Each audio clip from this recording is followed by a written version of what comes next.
get the Gak ada opportunity. kesempatan aja. Dan diberi kesempatan full full power dari Pigaton kemenangan hari ini.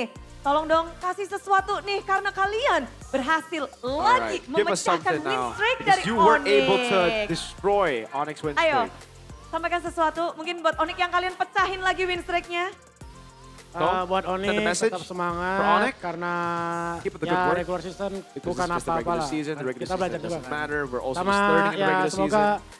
semoga kali ini nih di playoff hopefully. ketemunya kita. Hopefully in the playoffs we Jadi meet WC you bareng. guys so that we can go to EWC together. Harapan besar pastinya. Big hopes. Sudah Bigatron. dilontarkan dan tentu saja Biget Troopers. Ini adalah And for momen the Biget yang kalian Troopers, tunggu. Momen this is the moment kemenangan you've all been dari waiting tim for. Biget The Troopers moment for Bigatron by Vitality.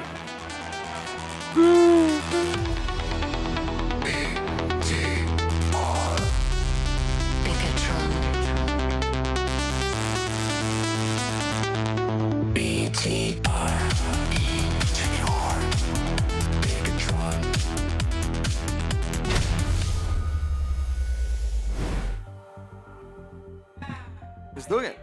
He's doing the robot. And he's wearing red. I did not see that coming. Or dragon fruit. I did not see that coming. Gotta be honest with you. Who After did? game number 1, there's gotta be a chance of that happening. You know, I've seen the potential of this team. You know, we're having a good day, nah? Now the only question is, will it continue with the other guy all on their left? I think it would be it would leave a bad taste in Arashi's mouth if it doesn't happen. One can believe, man. I mean, one can believe. 2 streaks have been broken, Arashi. Yeah. One more. The last one gotta go. One right? more. Come on. I don't know, I'm just, Come on. you know, I'm One just more, like, one more. You know, life's good, man. Life's good.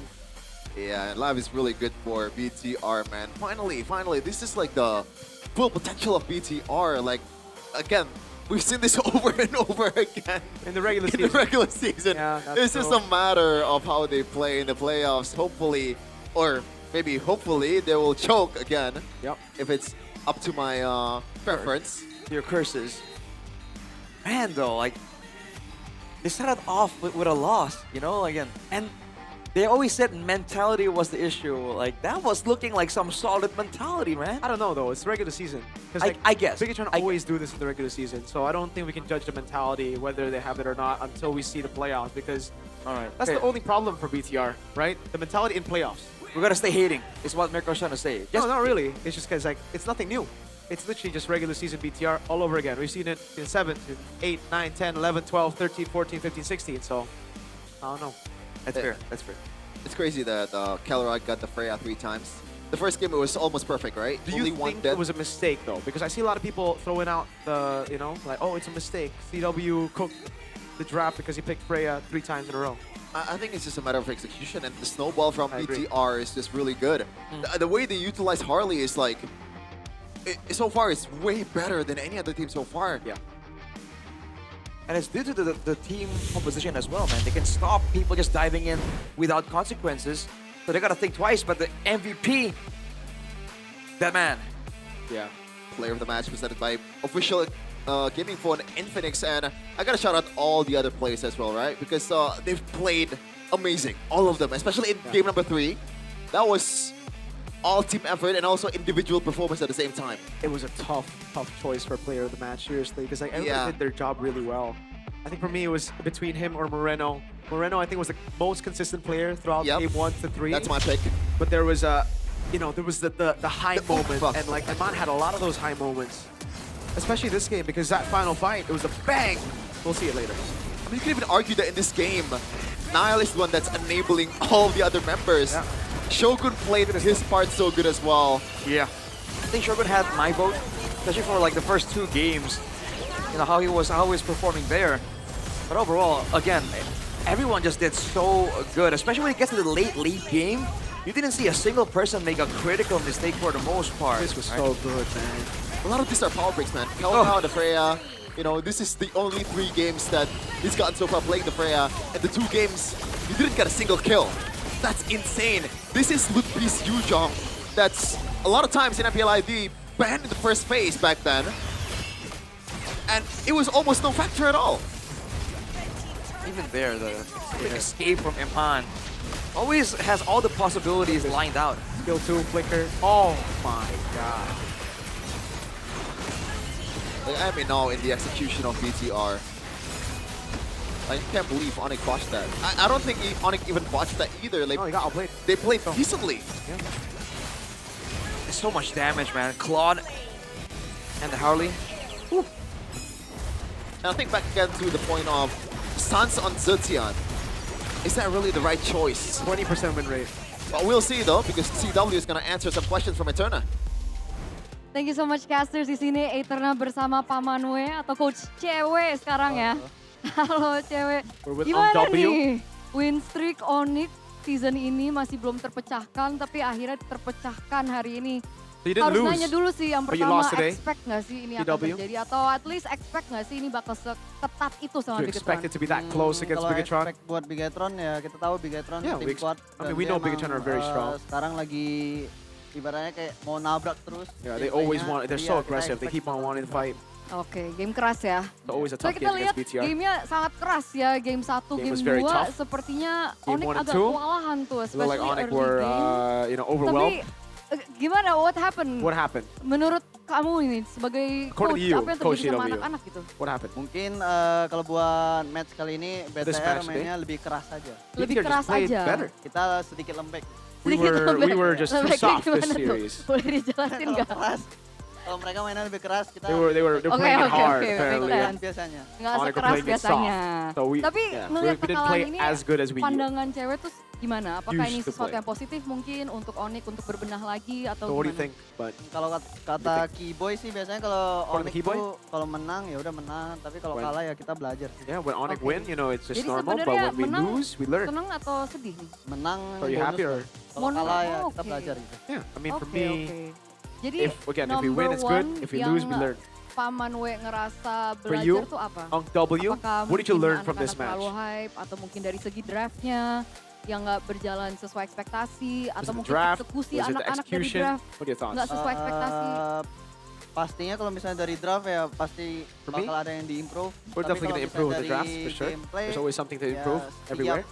The gameplay as well. consistent juga setiap week tuh kita Every juga week. improve sih. Every week, the Ya, boys always maksudnya improve their kayak gameplay. So it's even like menang pun kita harus when we tetap win, belajar. when we lose, it Even is menang pun tetap no belajar. That's a good different. Like mindset. we have to Speaking of continue drafts, to improve the kita drafts, ngeliat continue to kalau improve the misalkan gameplay. this time kan banyak orang So, bilang kalau speaking of the misalkan drafts, ada Kelra di line up you Onyx, got you udah got langsung Kelra in aja the kasih lineup. piala ke Onyx gitu. Just give Tapi Onyx the lucunya trophy. match ini Kelra nggak main marksman. But this match, Dan Kelra didn't play mungkin marksman. orang-orang di luar sana tuh Maybe a lot of terlalu people out there terbiasa melihat are Kelra used pakai to, marksman. seeing Kita Kelra on lihat dia marksman. Freya 3 kali. We Itu saw emang Freya 3 sesuai game times. plan. Is that, according to the game plan? Sebenarnya emang Freya emang kita pengen No, when it comes to the pakai Freya, aja. we Kita pengen want to use pakai, it. terus kita pengen kasih Kelra pakai Freya We aja. want to give Oke, Kelra the Freya. Yeah, it was part of the game ngetes plan. kah atau emang dia udah jago pakai fighter atau Was Iya sih emang kita pasti latihan already good dan on fighters? emang hasilnya kurang Yeah. bagus aja. We Jadi apakah scrim a lot. di We practice a lot, and our results are good on Freya. Oke, jadi bukan Freya was masalah good. di Freya Kelra No, ya? it wasn't the Oke, Kelra's mungkin Freya ada was a lagi problem. yang Yeah, mau no, it wasn't. di-sharing sama Coach CW What do you want to share? tentang apapun itu, tentang gamenya mungkin Anything you wanna untuk share? menjelaskan mungkin ke para Sonic yang Maybe to all the Sonics. Mungkin Tahu buat para Sonic, All the Sonics. hari Sorry. ini kita kalah We karena lost today. emang kita coach baru, coach magang You know, gitu. Coach we're magang. interns here. The coaching staff, we're still very new. Coach baru lah, coach We're just baru. new Ya, coaches. Kita bakal improve ke depan. So yeah, Gak we'll apa, continue coach to magang, improve. coach magang, bareng-bareng. So Sama-sama I'm an magang. intern host. You're an intern Tapi we coach. wish We're you all both the best. interning right now. Dan Wish kita you all akan the best. langsung lempar kepada break. Jadi sekali lagi terima gonna throw it to kasih. a break. Dan stay tune teman-teman karena So masih stay ada match tuned. selanjutnya. We're gonna see another match. RQ versus Alter Ego. Ego.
tim. Yang paling susah itu nyatuin semua di tengah perubahan yang nggak ada habisnya. Kami bukan lemah, kami cuma belum searah.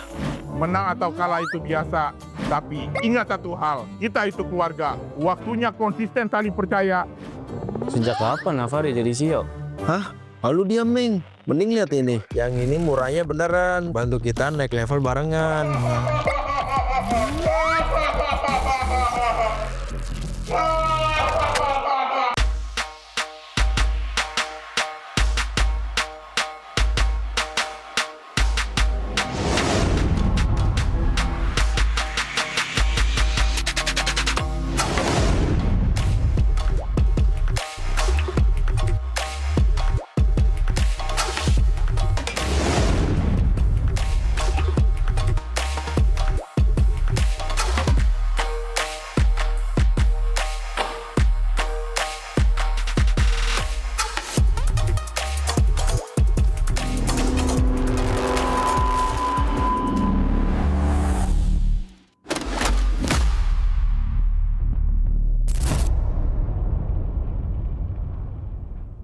Tak ada hari tanpa mabar.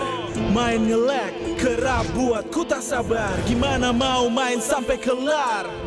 Ini waktunya ku bersinar. Okay, let's do it. Game smash andalanku bikin mainku semakin hebat. Pin stabil main makin mulus, rankku fix naik terus. Tukar DG rings, diamond dan voucher game kau dapat. Cuma Game Smash makin no debat. Game Max Booster kini dapat DG Rings. Beli paketnya dan aktifkan boosternya di aplikasi Dunia Games.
Pemain kunci dari region Filipina siap untuk membawakan permainan Philippines untuk mengguncang meta. Ancaman buat season ini ya sesuai dengan tracknya juga, sama ada tambahan player baru yang berkualitas ini.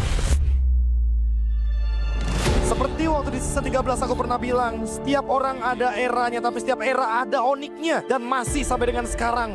Going by the title of, King Phoenix, ever since, I was in PA, we all know. In Indonesia, it's been, Onyx. Nah, apalagi kita melihat banyaknya veteran juga yang sudah mulai berpindah tim. Dan pasti kalau misalkan ada orang yang datang ke sini jauh-jauh dari negara mereka, harusnya mereka bakal bawa semangat baru buat timnya sih. Ini dia dari tim yang gagal di musim kemarin tanpa kemenangan, kembali dengan bergudang jawaban. Bakal jadi salah satu dark horse juga sih kayak season kemarin. Soalnya mereka ngambil player yang bagus sama coach-coach yang berpengalaman juga kan. Jadi pasti ada improve dari mereka. It's really something that, these players, these coaches really have to move past. Because it can't be, just on. Somebody has to, challenge them for real this time. Sempat bongkar pasang roll Navi. Mereka kembali ke posisi asal. Stabil, solid, percaya diri. Kalau dilihat dari track recordnya Yenot, ya kita lihat dia udah pernah juara dunia, terus udah bawa banyak piala buat Onyx PH sih. Banyak mungkin kultur atau enggak habit yang bagus buat Navi. Seperti sebuah peribahasa, tuntutlah ilmu sampai ke negeri China. Kalau soal Super Ken, dia tuh salah satu jungle yang bagus lah di Indo. Terus kan dia ngebuktiin juga kan, gak cuma di Cina, terus di internasionalnya juga lumayan oke tim dia. Korban Super Ken berhasil mundur, namun untuk sekarang blazing 2 yang begitu baik dari Loom. Double kill berhasil diambil. Super Ken bisa imbangin RQ. Selama ada rescue di situ, dia pasti bisa nyatu anak-anaknya. Kebakar sih, kayak gue ngeliat kompetitif di Indonesia selama setahun ini kayak seru banget, jadi gue memutuskan buat balik ke Indonesia lagi. Masuknya player-player asing membuat kita makin punya daya saing. Di panggung internasional, kita sebanding. Regional mix bagus sih, jadi bakal bisa dapat POB dari region lainnya, tim lainnya, dan itu pun bagus buat ke depan Indo. Jadi kayak ada dua insight itulah. Kalau strategi justru menurut gue malah makin kompleks. Justru kita bisa ngambil ilmu dari mereka, jadi kita bisa makin improve lagi ke depan. Region membuktikan dominasi total dan masih menjadi region yang terkuat. Again, if you go back to all the international tournaments, it's been Filipinos. If you're gonna be some meta, you're gonna be looking good for that. But, someone needs to try to challenge and change that. Balik lagi ini tim game, dan meskipun sekuat-kuat apapun tim apapun itu, bisa imbangin lah. Bahkan bisa kalahin juga. I do understand that, Indonesia, it has the biggest fan base. But, with the experience of Onyx, this is most important. Kalau datengin player yang kuat kan pasti timnya bakal lebih kuat. Soalnya kan emang meta tabrak lagi populer sekarang. Dulu dipandang sebelah mata gameplaynya, sekarang semua patokan gameplaynya adalah ganyang-ganyang ala Altrigo. Dari sisi Indo sama PA, emang Indo kayak mungkin punya satu playstyle, kayak contoh AE emang meta tabrak kan. Sekarang mungkin metanya lagi ganyang-ganyang, kita jangan males dan cuma jadi copycat. Jadi kita harus jadi yang kreator juga kalau bisa improvisasi kan. Alter Ego menjadi salah satu pengubah gameplay dari Filipina yang mungkin bisa biasa bermain dengan santai, tapi sekarang berubah semenjak setelah bertemu dengan Alter Ego. Dari keharusan meta ya mereka harus main barbar, kalau nggak mereka pasti kalah sama tim yang barbar. Sebenarnya lebih ke pilihan mereka sih mau main defensif atau main agresif, tapi kayak mereka ya gue lihat emang mulai mau main agresif. Kalau ngomongin soal meta yang kemarin di M7, secara nggak langsung Aurora Filipina itu juga pada follow temponya Alter Ego. Indonesia teams really like to brawl. Yeah, like that. It's more entertaining, I think. And sometimes it's better than playing objective, just playing objective. It depends on the hero. Permainan yang baru, player yang baru, tapi bukan hanya player doang. Kita juga punya patch yang baru. Ya patch-nya bagus, menurut aku kayak mid masih bakal berubah. Mau juga nambah, bisa kayak di Higelu, kayak Marcel gitu-gitu kan nambah banget ya kan. Ya kalau buat sekarang gue ngerasa tim Indo bisa lebih kuat lah, karena dengan adanya patch sekarang dan hero-hero yang ada mungkin jauh diuntungin buat tim Indo. Mid lane hampir semua kena sentuh. Ada beberapa hero yang emang di buff, ada yang di nerf, tapi overall itu mid lane benar-benar disentuh. Patch yang untuk sekarang sebenarnya menguntungkan banyak di mid sih, apalagi menguntungkan ke gue banget lah dari segi hero gue kayak Gor, ada Lilia juga. Pokoknya banyak lah hero-hero mid yang gue dulu nggak pernah pakai, sekarang udah bisa gue pakai. Memang sebenarnya porosnya di mid, karena mid yang bisa ngegerakin gamenya. Kalau emang midnya fuck, kalau midnya agak-agak shaky, ya mungkin agak susah gitu. Dapat info kayak Pio bakal ke Indonesia, gue rada kaget sih itu juga. Nah, kalau tentang Pio ya pasti nggak bisa bikin Evos berkembang lah. Dia orang yang gue lihat kayak dia benar-benar masih pengen berjuang terus, berani buat coba tantangan di Indonesia. Akhirnya tertarik juga sama Piu ya, yang jelas pertama pengalamannya lah. Kalau dari gue sendiri sih gue optimis lah ya, optimis kalau misalnya dia masih one of the best lah. I think Piu will be that top mid laner too in Indo. Because yeah, he have attributes that no one player can have, like shot caller, like some of mid laner cannot do that. So as a Piu, he can be a top mid laner. Kalau ngimbangin mid laner Indo, mungkin bisa kita lihat kalau dia berhadapan dengan Sun lah. Soalnya Sun lagi dudukin top 1 mid Indo kan sekarang. Mungkin Piu bisa jadi top mid laner jajaran MPL Indonesia. Tapi gua nggak bakal biarin itu terjadi.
Di tim yang paling susah itu nyatuin semua di tengah perubahan yang nggak ada habisnya. Kami bukan.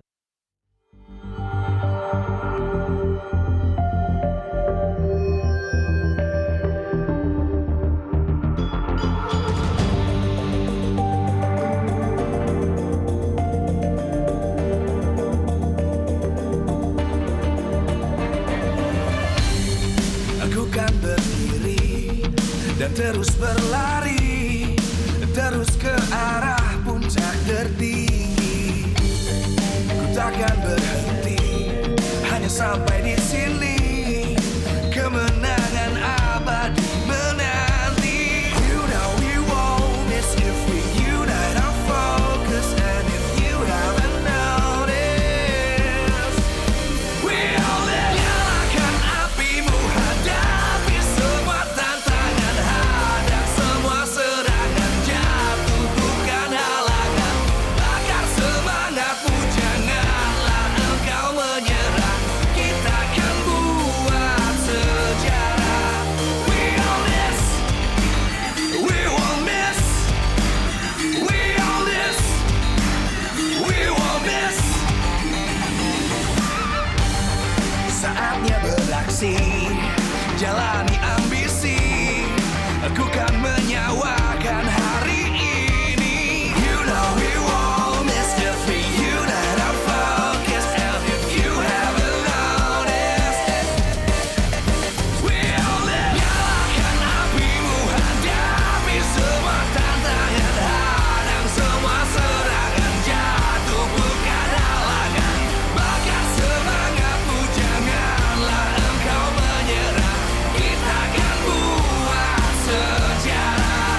terus berlari, terus ke arah puncak tertinggi. Ku takkan berhenti, hanya sampai di sini. Kemenangan abadi menanti. You know we won't miss if we unite our focus. And if you haven't noticed, we all live. Nyalakan apimu, hadapi semua tantangan, hadang semua serangan, jatuh bukan halangan. Bakar semangatmu, janganlah engkau menyerah. Kita akan buat sejarah. We all this, we won't miss. We all this, we won't miss. Saatnya beraksi, jalani ambisi. Aku kan menyawakan hari ini. You know we won't miss if we unite our focus. And if you haven't noticed, we all live. Nyalakan apimu, hadapi semua tantangan, hadang semua serangan, jatuh bukan halangan. Bakar semangatmu, janganlah engkau menyerah. Kita akan buat sejarah. We all this, we won't miss. We all this, we won't miss. We all this.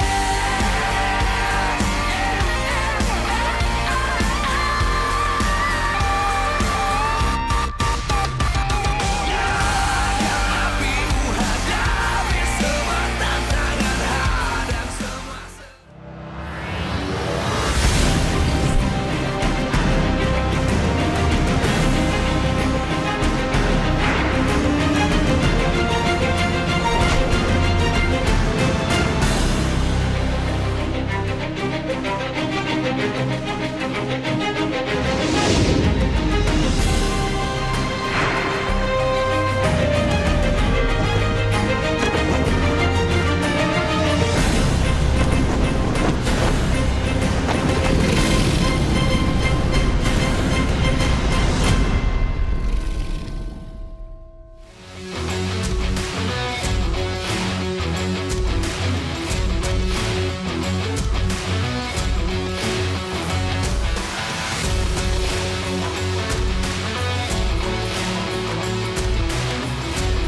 Live from MPL Arena, Jakarta, MPL Indonesia Season 17 is powered by Moonton.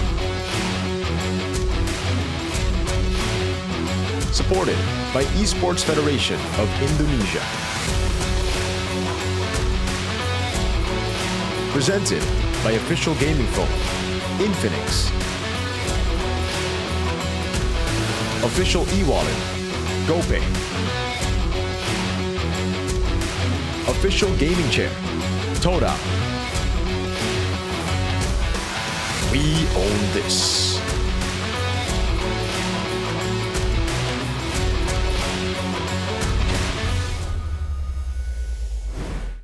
RQ versus Alter Ego, the King of Kings against the uncrowned king here in MPL Indonesia, Season 17, Day 2 of Week 3 in this beautiful Saturday with Sheffin, Mirko, and Arashi Mac and Cheese combo back at it again. Of course, MPL Indonesia Season 17 is not possible without our sponsors. It's powered by Moonton, supported by PBSE, presented by official gaming phone, Infinix, official wallet, GoPay, official gaming chair, Todak, our partner in esports, Garnier, Bayou, Dunia Games and GamesMax, and OnePlay, our supplier, IndyHome, Indomaret, Yummy Choice, and Aqua. Now, to top it all off, RRQ.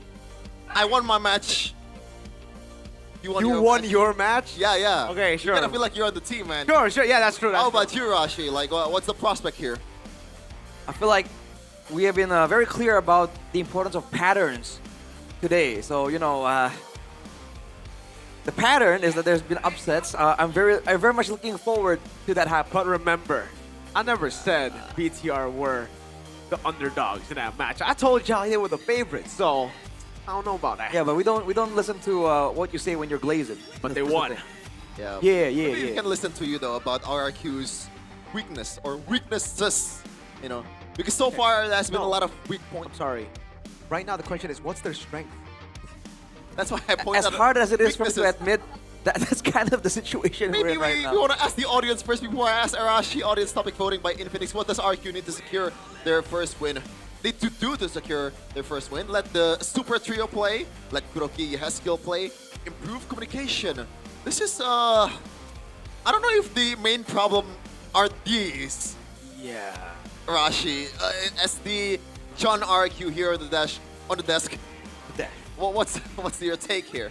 If I had to pick one, I think I would go for C more than anything, I think. Communication? Because honestly, I feel like the way they play is so segmented, and especially after seeing a game like the previous game, where both teams were coordinated, if you kind of think back on the RIQ games, it becomes even more glaringly obvious that there's just something just ain't quite right. And I don't know if it's communication, but that's the closest thing you can get to synergy. So that's what I will be picking. Yeah, especially with Super Dan on the lineup, right? Oh, no. Because communication will be a problem in the early stage of their matches. Looking at MPL Season 17, 0 match win, 3 match losses. Average Lord kill, 0.00. This is, I'm sorry to say this, a new low for RRQ. That is abysmal. I can't believe it. Well, you can't get lower. You can't have negative Lord kills. Hey, never say never. Oh man, Really can't. Please. Oh man. Not like this. But yeah, we talked about the communication Oh, problem, yeah. Mirko, and on that topic, Super Dan. Yeah. You've been very vocal about the picks, right? Yeah. I don't think that's Super Dan's fault. Yeah. Maybe the Uranus. That's the elephant in the room. Like, what do you think about that pick in particular? And should RQ just completely go away from that? Yes, 100%. Like, if you want to pick up the Uranus, you pick it up in the later stage of the draft when it actually makes sense. You don't pick it up as a first phase pick. I think right now the big issue for RQ is the fact that the thing that has made them so consistent over the course of the 2 seasons with Keskute and NMM's appearance in 14-15 is gone now. Right? You had the consistency in the draft. Even season 16, I would say the drafts were still very Keskute, very NMM. Like, that was their standard. They won coaching staff of the season back to back. But this season, I gotta be honest, those guys are my GOATs still. I support them. Super Ken too. But the drafts have been, if you watch my content, you know what I want to say, but here I can't say it, horrible. So do you think that's a problem of that them not adjusting, or they are creating their own style this season? I think they're trying to create their own style. I think they're trying to have their own picks, but also, why? This is the regular season. This is in the playoffs. That's true. Maybe they want to get like ahead. Instead of trying to do it in playoffs, do it like starting from now. When a patch comes in, then you're gonna have to redo it all over again. No, that's the point. I do agree that like there's not a good idea. Yeah, if we're expecting a patch to come through, like it really doesn't quite make sense to me either, to be honest. So I don't know, man. If you want to talk about how the drafts are bad, like yes, some of them are weird, but I feel like even if they were good, you know, with how the team's performing right now, it might not even matter. Yeah, I agree. But Yeah, like, exactly. It starts there, right? Like they always had that to lean back into. It's like if they don't have good execution, the draft would always support them. Yeah, it really feels like it doesn't really matter who plays for RQ at this point with that kind of like execution and maybe communication, but obviously RQ will still have to choose between their players, right, Arashi? So far, Rince has been playing, I believe, almost all the matches. Only one Yehezkiel match. Yeah, only one Yehezkiel matches, and Kuroki has been played once. So what do you think here, Arashi? Should they still play Kuroki after his decent debut, as NMM actually mentioned? Do they play Yehezkiel instead of Rince? For me, right, for someone who's been watching and seeing that the games really haven't been going so well, I feel like might as well try out the ones that we haven't seen just yet. Might do better. But again, I guess for sure it depends on how they're performing off the stage, right? And unfortunately, however well they do off the stage won't translate to like on-stage performance, which is why I think they're just stuck in such a weird predicament. Man.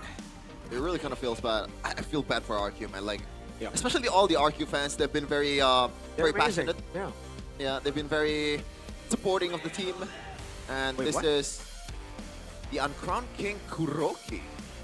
I'm not sure what this is referring to. I thought the Uncrowned King is like alter ego, but he is alter ego. I have no idea. But we're gonna see the comments though from you know, some of the netizens. The next bang scene, there is a Skylar kind of like appearance in Kuroki. Skylar DNA in Kuroki. Is he Skylar's protege? Someone said the next bunks in too. Like, wow. So there's a lot of support from the, at least on social media right here for Kuroki. Is the Uncrowned King just referring to the fact that he hasn't won like a regular season? Is that it?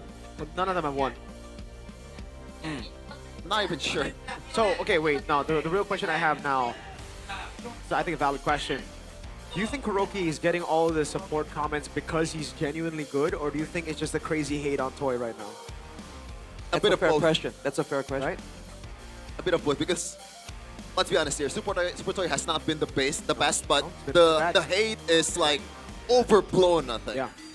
And this has been the case for not just RQ, a lot of big teams out there. Even before this, when Onyx lost their first match in Season 17, I see the comments, they're pointing fingers at literally everybody. Kibo cannot play. Oh, Freya. W is a Yeah, trap CW is a raptor. sham. Like, Kyrie is useless. Kalra, no the Freya. Kalra, don't give it to Freya. Like, this is just the, I guess, like the atmosphere. Or like the same dudes that would celebrate the win, by the way. The same dudes that would be like, oh, I predicted this. Unfortunately, this is the normal of ID, Region Arashi, and Which is you're good. very familiar with that. It kind of is, honestly. And obviously, we don't support that kind of behavior. And there's a plenty of great fans. So far, for us in the arena, at least, we've yet to meet like a rude fan, a crude fan. Those for the guys most just part. online. For the most part, everyone we've seen have been nice, but unfortunately, Mobile Legends is a great, amazing game with a lot of players. And the bigger your country is, the bigger the amount of players or fans there are, the more the minority can get kind of loud. So I feel like that's just the byproduct of having a successful game. Honestly, I think the majority is the right word for it online. I'm not sure. I think it's just like Rashi said, like there's too much traffic, or maybe like a lot of traffic. Yeah. I like that, but again, like when the tree is big enough, the bad apples is gonna stack up and stack up. I think online the bad apples are the majority. Yeah, but I personally think there's a lot more than you would think. I don't know exactly which one there is more of, but for me, I don't comment a lot. You know, and I believe there's a lot of people who also just don't comment, that doesn't get seen. So I don't really know, but hopefully we can move towards a more positive reaction, because the season so far, you know, not for as a Mobile Legends fan, the season has been going great. It's exciting. There's a lot of good matchups. Teams are catching up as well. You know, there's plenty to be happy about, right?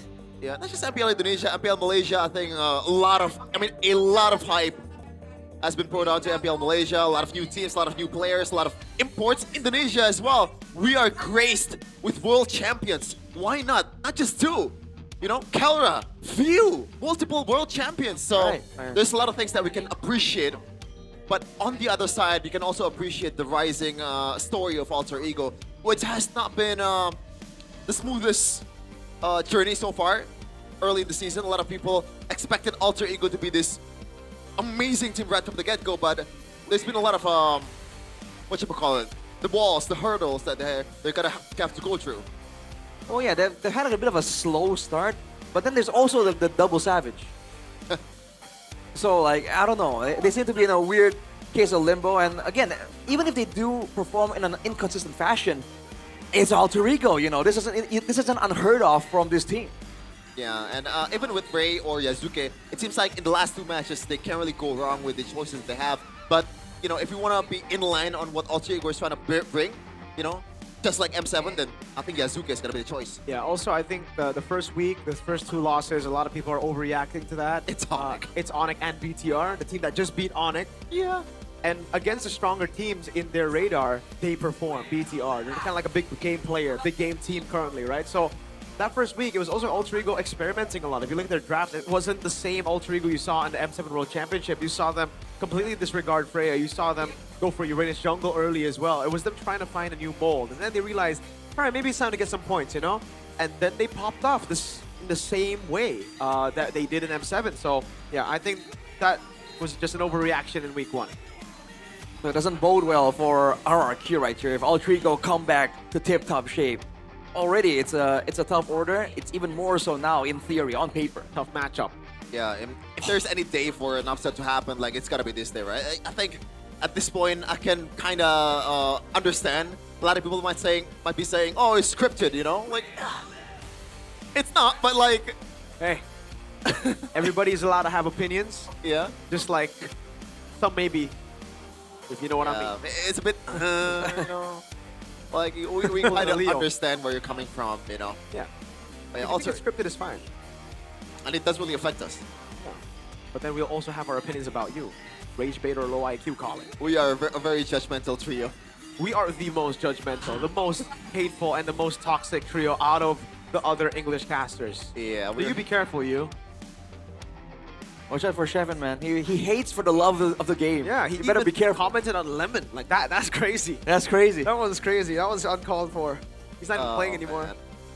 Like every time, man. Every time. It's a monumental moment in Mobile Legends history. It is. You got him to post a story about it. Like, I've never seen that. I've never seen Lemon respond to anything. I haven't been in Lemon's story at all. Like, you're not a person. Lemon will probably not see this, but I really am sorry, man. Like I'm sorry, but I stand by my opinion. But still, no, like can we get W's in the chat though? Like, let him know. Man, to still stand by his opinion. I'm an introverted person, and I can see why you're offended, why you're bothered by my comment. Like it really came out of nowhere. But trust me, like I'm not trying to hate on you. I'm not trying to just. El Clarif.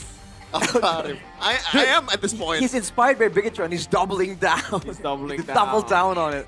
Bigatron what? Let's see how he does. God. Well, respectable, Shevin. That's respectable.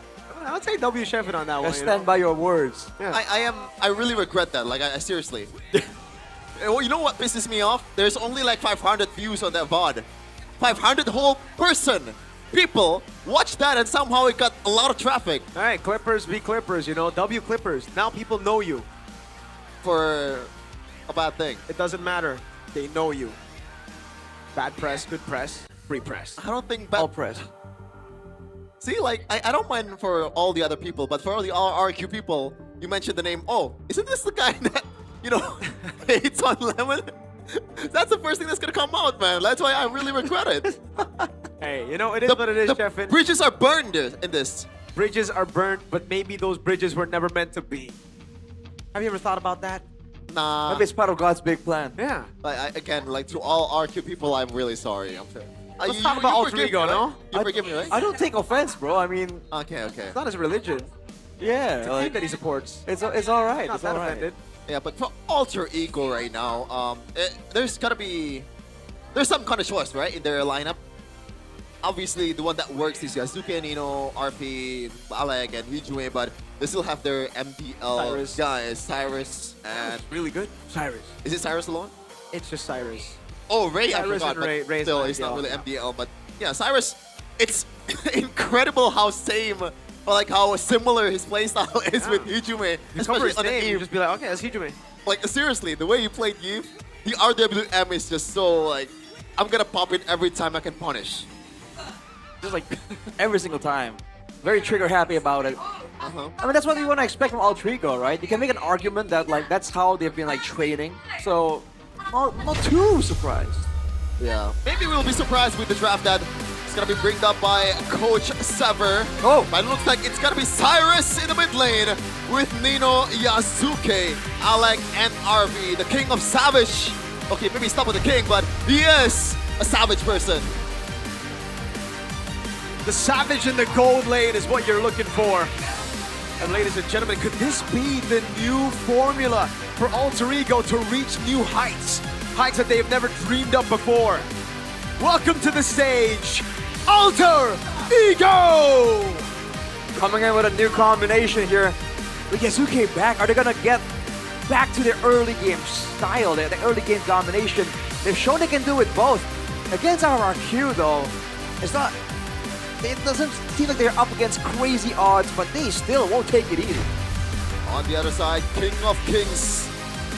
Is it just an old moniker? Is it just a fable? Their domination in MPL ID is long gone.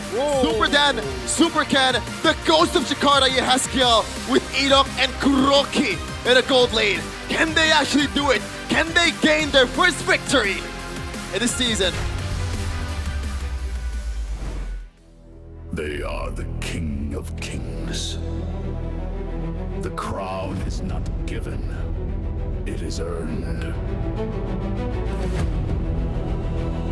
The kingdom never sleeps.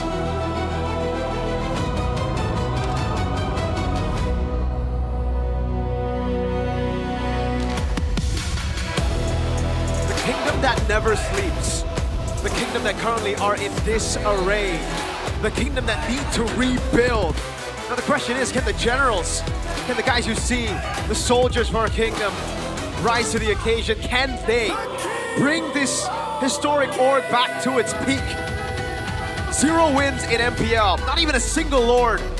But that might change today. The zeros have gone for Onyx, for TLID. Will it go away for RRQ Hoshi? Only time will tell. They're trying to follow the pattern of today, pull off an upset against everyone's expectations. But it starts over here with the mind games, the brains behind the entire operation. And they're not up against just anyone. These are both teams with great minds behind them. Professor X and Styx, Keskut and Pao has been racking up their brains to bring RQ their first victory. And adjustments have been made. This is the first time in Season 17 where Haskill and Kuroki played together. Now, the question would be, is that the right adjustment? We can see, man, for a lot of fans, this is the option that has not been explored just yet. It might just work, but there's no guarantee, so everyone must be on the edge of their seats, on the tip of their toes.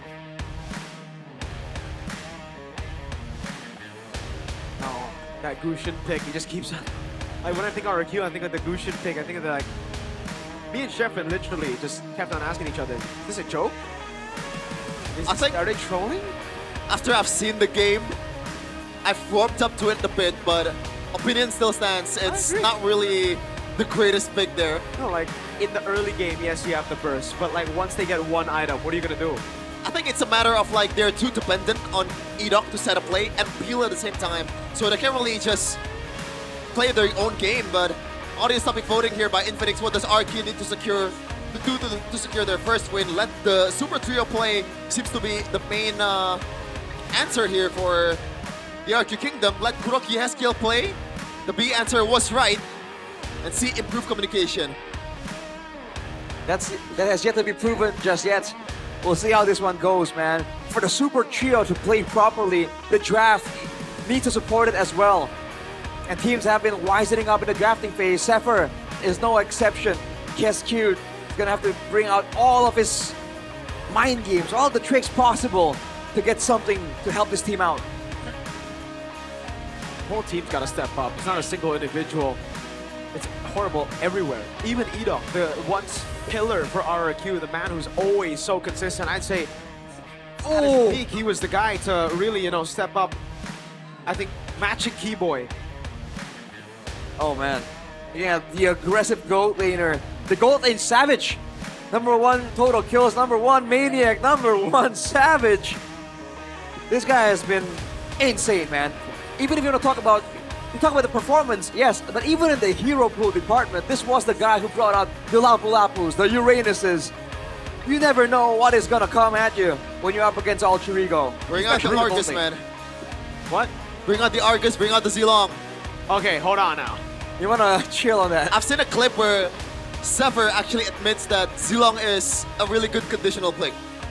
Yes. But the condition has never been there. So yeah, the condition is maybe you're up against a Layla, Hanabi in Epic, Whoa. In Pro Play, I don't know. Look at the Kingdom with the IV. They got the IV. Interesting. I think a cool moniker, by the way, for RV will be the Brute. The what? The Brute. The Brute. Yeah. That can work. That can work. The Brute without the breastplate. Yes. No force too, just Brute.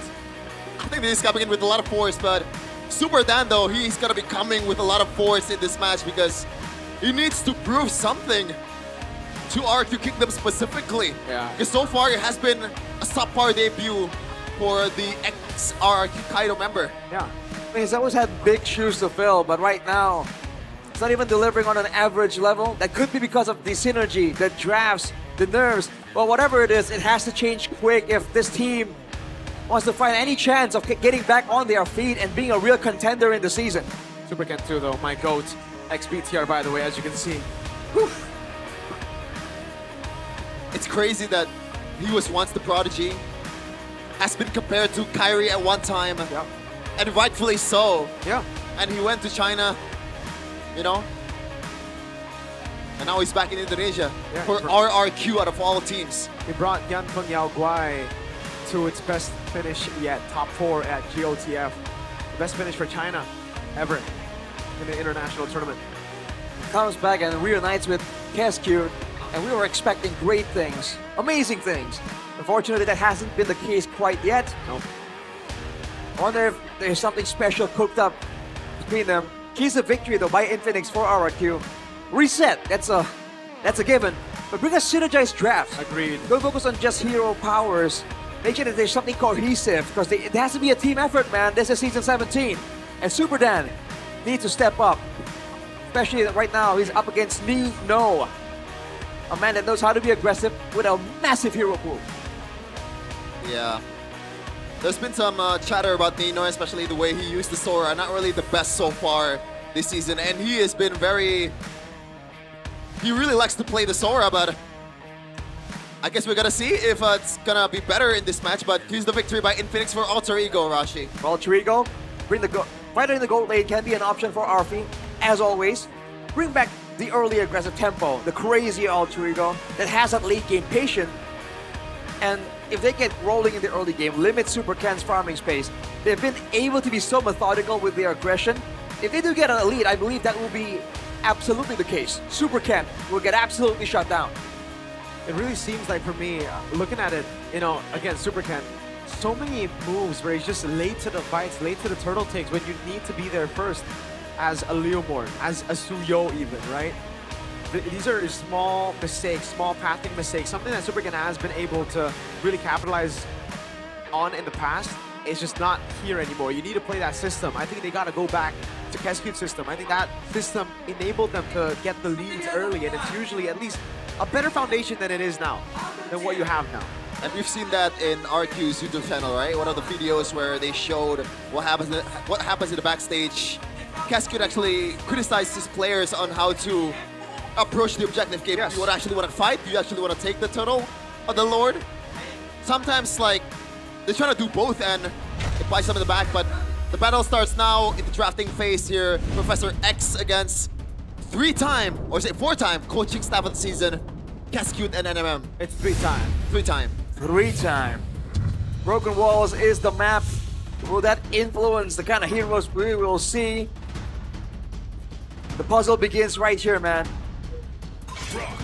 Let's see it. Whoa. Here we go. This draft is presented to you by your official gaming phone, Infinix. Phobius, Marcel, and the Baksha. Freya and the Fanny, obviously you don't want Yasuke or Arfi to get either one of those initial heroes. Yep. Arfi, though, has shown he's not a Freya merchant. He's no merchant whatsoever. He is a Freya merchant, and he's also an Obsidian merchant, a Granger merchant, a Harith merchant, and a Moscow merchant, Arashi. Hey, if you're a merchant for everything, then you're a merchant of nothing. He's the merchant of Indonesia. You're just the merchant. That is the name, the merchant. The merchant. The savage merchant. We've had La Mercenaria, now we have La Merchant. Valentine gets banned out too. Sora trade is up for grabs, but Alter Ego, I think they'll be happy to go for just a Juice Sin, or do they go Sora? Yeah, I like Sin better. Yeah. Help Juice effort. That's my choice too. Now, okay, with the Sora potential, this is a chance for Super Dead to show out. Yep. We've seen Shogun just earlier perform amazingly on that Sora. It gives you so many early game options. RRQ need to plan to try and do the same thing. And along with that, what's it gonna be? Yi Sun Shin? I think the Sora Eve is a pretty good opener. Oh, the win! Oh my! RRQ might win their first game. Holy moly, I cannot believe the Guinevere got left open. One in the world? How was that not first pick? I completely just have that banned out in my books. Oh my lord! For you, it's a pick. It's a straight up permanent ban. I think it's the best pick in the game right now. So enlighten me. When exactly did that like happen? The patch, this patch. Just this patch and immediately just boost it up because we haven't seen too much of it. But when we do, it has been crazy. Every other jungler gets cooked by it, right? In neutral objective takes the Baksha, the Leomord, the Freya gets cooked by. The Freya.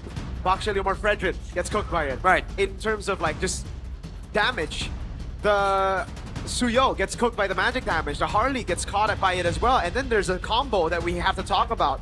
The fact that you can combo with the Sora, you get an easy Violet Requiem. You saw just how deadly the Violet Requiem was with a tectonic charge. Now with the Sora, even more so. The Arlet combo comes up. So many different combos come up, and on top of that, it's flex. And then there's a Zetian here. Sora, Zetian, Guinevere.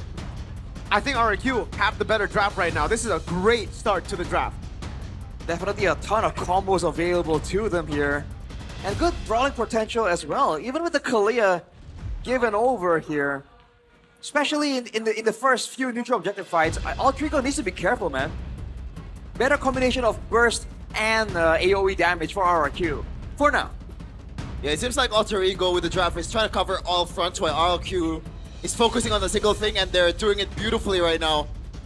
They want to utilize this combo to the fullest and secure everything in their way. Now the question for RRQ, what do you ban to deter the Kalea potential, or not actually? Just want to be a more secure team in the objective fight. Yujong gets taken out. I think right now for RRQ, they gotta respect the carry in a way, right? Because Alter Ego, I think that's what they're aiming for. Could be it, or RRQ might want to remove like a strong laner to guarantee the Super Dan. If the Sora does go EXP lane, can kind of show out, have good carry potential. Rock band for Alter Ego, so that makes sense. Lapu, so they're really just trying to nail down on the on Nino's heroes here. Not much left for him. I guess the Sora? Not the Sora. The Arlot could still come out, but it's not a bad matchup. Yeah. The Arlet's not bad. It's a good matchup against a Sora. And RQ are kind of locked into a marksman in the gold lane. Man, I think they need a bit more front line still. If I'm honest, I feel like they need someone else to help with the scouting, especially against a Kalea. It's probably why the Grok and the Glue here have been banned away by Alter Ego. They want to make sure that whenever RRQ walks up, there's always someone available to punish. Ready to engage. I thought it was going to be an easy Gata catch-up pick. They go for Hylos instead though. I wonder why. Is it just to go fast so they can go initiate faster? That might be the case, just trying to use that glorious pathway for a way to catch up to the team fight and bring them faster to the opponent. Alright, so the carry option we talked about earlier, still available for Alter Ego. Yep. Against the Sora, you can kind of beat his damage with your own type of damage. Against the Hylos, it's great. Good PL too. CC. Strong leader. That's against the Sora, right? Oh. I guess they're sticking to what works, and they're not trying to, play into that Guinevere pick, right? Because if you pick a carry, you're limited with how much range that you have. You have to take the Purify against these, and taking a Flicker at the same time is not really that good of an idea either. Yeah, and the Granger works really good too. This is a great composition. The CC is a winning matchup against the Sora. So hey, not the picks we were looking for, but same idea. It's still a really good draft. Yeah, it's probably just going to be the Claude here for RQ. Yeah, I think the Claude is the best choice for sure. Our cosmic blaze will never be extinguished. Claude it is. Way more AoE for RRQ, but Alter Ego has more burst to a degree. So RRQ need to respect that and watch for the moments before the neutral objectives. Because that's where Alter Ego are going to try and make the plays happen. I honestly think this is the best shot at winning a game for RRQ so far that we've seen. Remember, first 3 matches, their first 6 drafts. I think this is the best RRQ has looked in the draft. Would love to agree there, but I think the burden on Super Ken is super high here. Once you miss a single spatial migration, your window is gone. Alter Ego, they can play the long game, they can play the long team fight with the Jushin, with the Leomord. Ken has to be precise here. It looks like lineup rating really favors RRQ as we expected. We'll see how it will come about in the game. The King of Kings, not really so kingly anymore in Season 17. They are lacking in W, but can they turn it around this time? for their first ever game win in Season 17 against Alter Ego. We've seen improvements in the drafting phase. Can we see improvements in the execution as well? There's potential in this lineup so far, but the danger is always there, possibly. For Cyrus, he's going with the Purify, by the way, so not the Sprint, not the Flicker. Always already a brawl in the mid lane, as always. Edok. Yeah. I'm curious as to... I guess they think they're going to lose out in the trade? Because they didn't go for the trade. Instead, they just shoved the lane. That is not something I expect from this matchup. Yeah. You want to talk about the emblem choice here from Super Dan, Mirko? I mean, we saw it earlier as well from Shogun, and he made it work. Oh, I don't like the Master Assassin. What? That I don't like. It's like you don't want to go all in on the laning potential, right? Yeah. Like, I just don't understand it. This is like almost a guaranteed loss if you want to trade, so why would you go Master Assassin? It's kind of like you're doubling down on the wrong thing, I feel. All right. See how this pays off, because he's already super, super low. Seems to be a dive intended by Nino, but Edok's in the way. Yeah. Kind of bait. All right. Bit of a save there from Edok as we take a look at the talent predictions by Go. Wait a minute. Whoa. Arashi. Wait, that... What? Arashi? Now what? Oh, hold on. Edok's going to get cooked because he rotated early and he got poked off. And now it is Nino who's getting so much. Super Dad walking up again, but Alter Ego. Okay, I thought maybe there was a chance of them diving. Nino's going to get level 4 quickly. That's your fault, Arashi. Edok was surprised that you voted for Alter Ego. I'm surprised. I did not vote for Alter Ego. What? Wow. Unfortunate. Unfortunate. That happened to me too. What? So now Super Ken will try to punish here. Uh-oh. He goes in. Spatial Migration. Valor Requiem coming down as well with the all-in onto Nino. But that means there's 2 ultimates used up, and that's a free turtle to Alter Ego, surely. Edok might fall again. Oh no, Edok is gonna fall again. That's 2 deaths at the start of the game, and okay, Yazuke already used the retry, but oh man, Super Ken can't walk up. Cyrus zoning. God. He's still gonna go in. He's gonna. Oh, he didn't even get it! No way! It's a super disaster. It's the same problem as Cascade pointed. Lord. They don't know what to do. Like, do they want to just go back away and concede after getting the kill on the EXP lane? It's always half and half. Spatial Migration, the Valor Requiem now, but they're just too tanky. There you go. Yazuke will die. Alex still sustaining. They're going to be able to get a kill back. Cyrus there, Blazing Duet coming through as well, but it's just not able to get Cyrus. Hey, solo kill! Super Dan! What showing up? I don't know, but wow! Solo kill. Guess it paid off. The laning, doubling down. Here's the word of the day for today. Out of nowhere, RRQ got a couple of kills and they're back at it, back to equal at least, despite the confusing early start here. Audience prediction still favors Alter Ego though. Yeah, not really sure what happened there. It should be a winning lane, and Nino surely have that current calls intact, right? The only thing that he doesn't have that is that vengeance because of the burst earlier from Super Can, but surely it still favors Nino just by a bit. I guess Super Dance, like the burst is already there when you're level 4. Yeah, it gets way more of a 50-50 matchup once you're level 4, but the thing is you can trade. I think he just went for an all-in. You need to just poke the Sora when you're at level 4. You don't go all in. I guess Super Dan caught him off guard on the way to the lane. Now Super Can again being a target, but turning it around. Uh-oh, he's fighting under it. That's a Phantom Steed coming down. Oh, Flicker Tsunami Slam! Super Can caught. That's with the Fear of the Phoenix. Super Dan rotating as well. Not going to be caught. Nino walking up. Curtain Call takes him down. Well, he's in the air. Yasuke gets a triple. And right now, RRQ is playing Alter Ego's game. They're definitely happy to oblige by RRQ's tempo right now. 2K gold lead already in 5 minutes. Again, man, they come in with the right idea. They have the combos, but they come in late. Super Dan. Kuroki. 1v3 getting person down, and the Kuroki might get dove on. Yeah, they're just trying to keep him here until the turtle gets taken. Yazuki has the Phantom Steed. They might go for it, but instead, they just go... Was that a green camp take? No. Okay, now it's a green camp take. Yeah, I think they're playing a bit more safely there because they know that someone's gonna come to back up Kuroki. And now they're not letting up. This is the Alter Ego way to win the matches. Yikes. And all RQ has to do is just to get away from those 5, from this crowd of people of Alter Ego. At least they get a turret. Yep. Sora is the strong laner they have, and they haven't been playing around it, but they're getting stuff because of it. Now, if Dan can actually be part of the fights or even start the fights, that would be ideal for our team to kind of find something. But RP has the Sky Piercer, so any fights right now need to be thought about twice. But this trade is just not good, right, for RQ. They're losing so much more gold.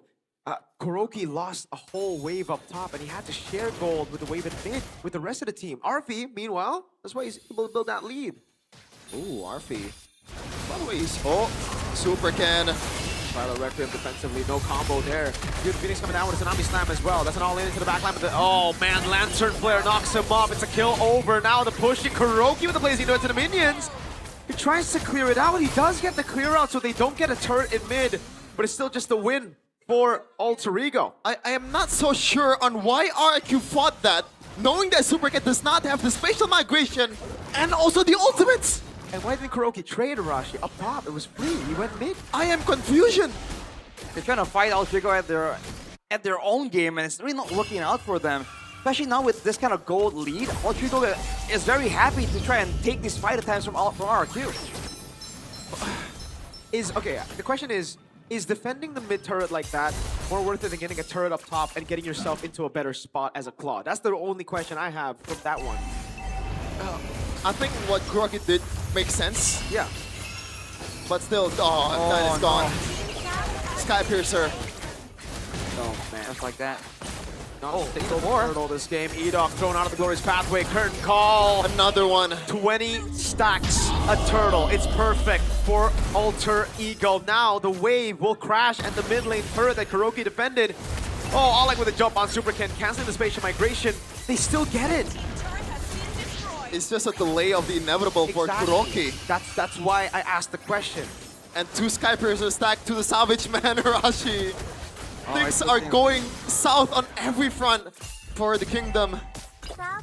Oh, it's looking really tough right now. Even if they get a big wombo, at 5K, Alter Ego can even afford to make some mistakes. And in the macro game, they're still doing so much better than RQ, especially now with the threat of Alec and the Tsunami Slam. Whoever gets jumped on now will most definitely get taken out.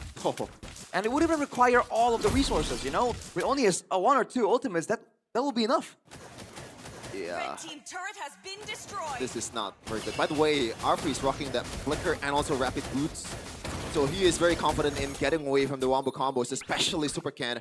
And so far, it feels like that's the better choice because none has been landing, or even if it lands, there's no punish from RQ. Yeah. Oh man. Again, just to point this out, I think this is the best draft RQ have had this season. Alec, Tsunami Slam over on Edok. Don't care. Gonna try to go for the burst, baited out the burst pathway and the revitalize. Now the rest of the team follows through, but it's just poke.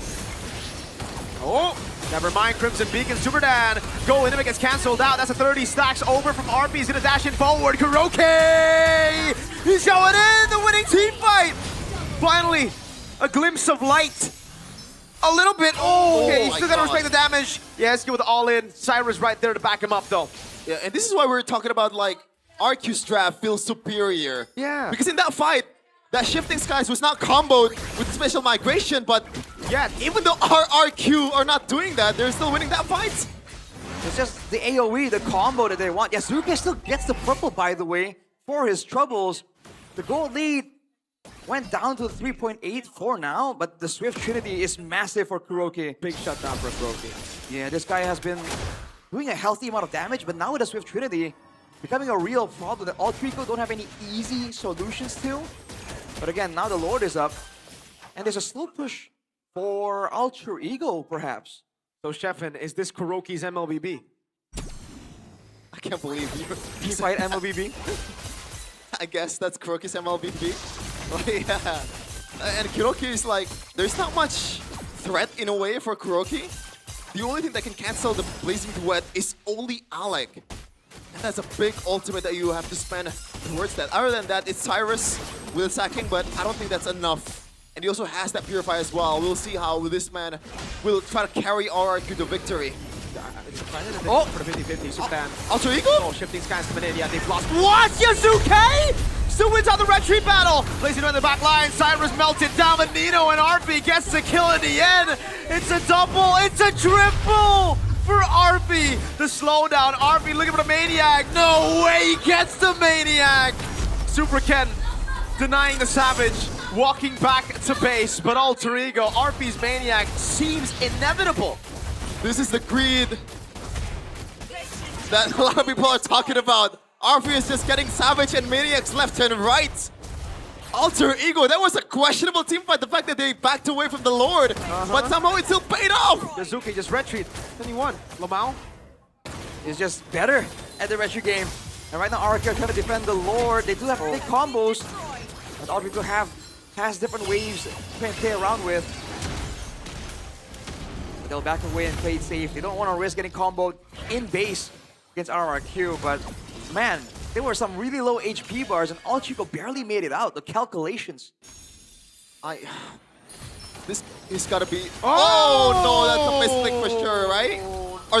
Is he trying to read out a flicker? Was he fully stacked on the Lancer Flare? That's the only thing that oh wow, these pull him in.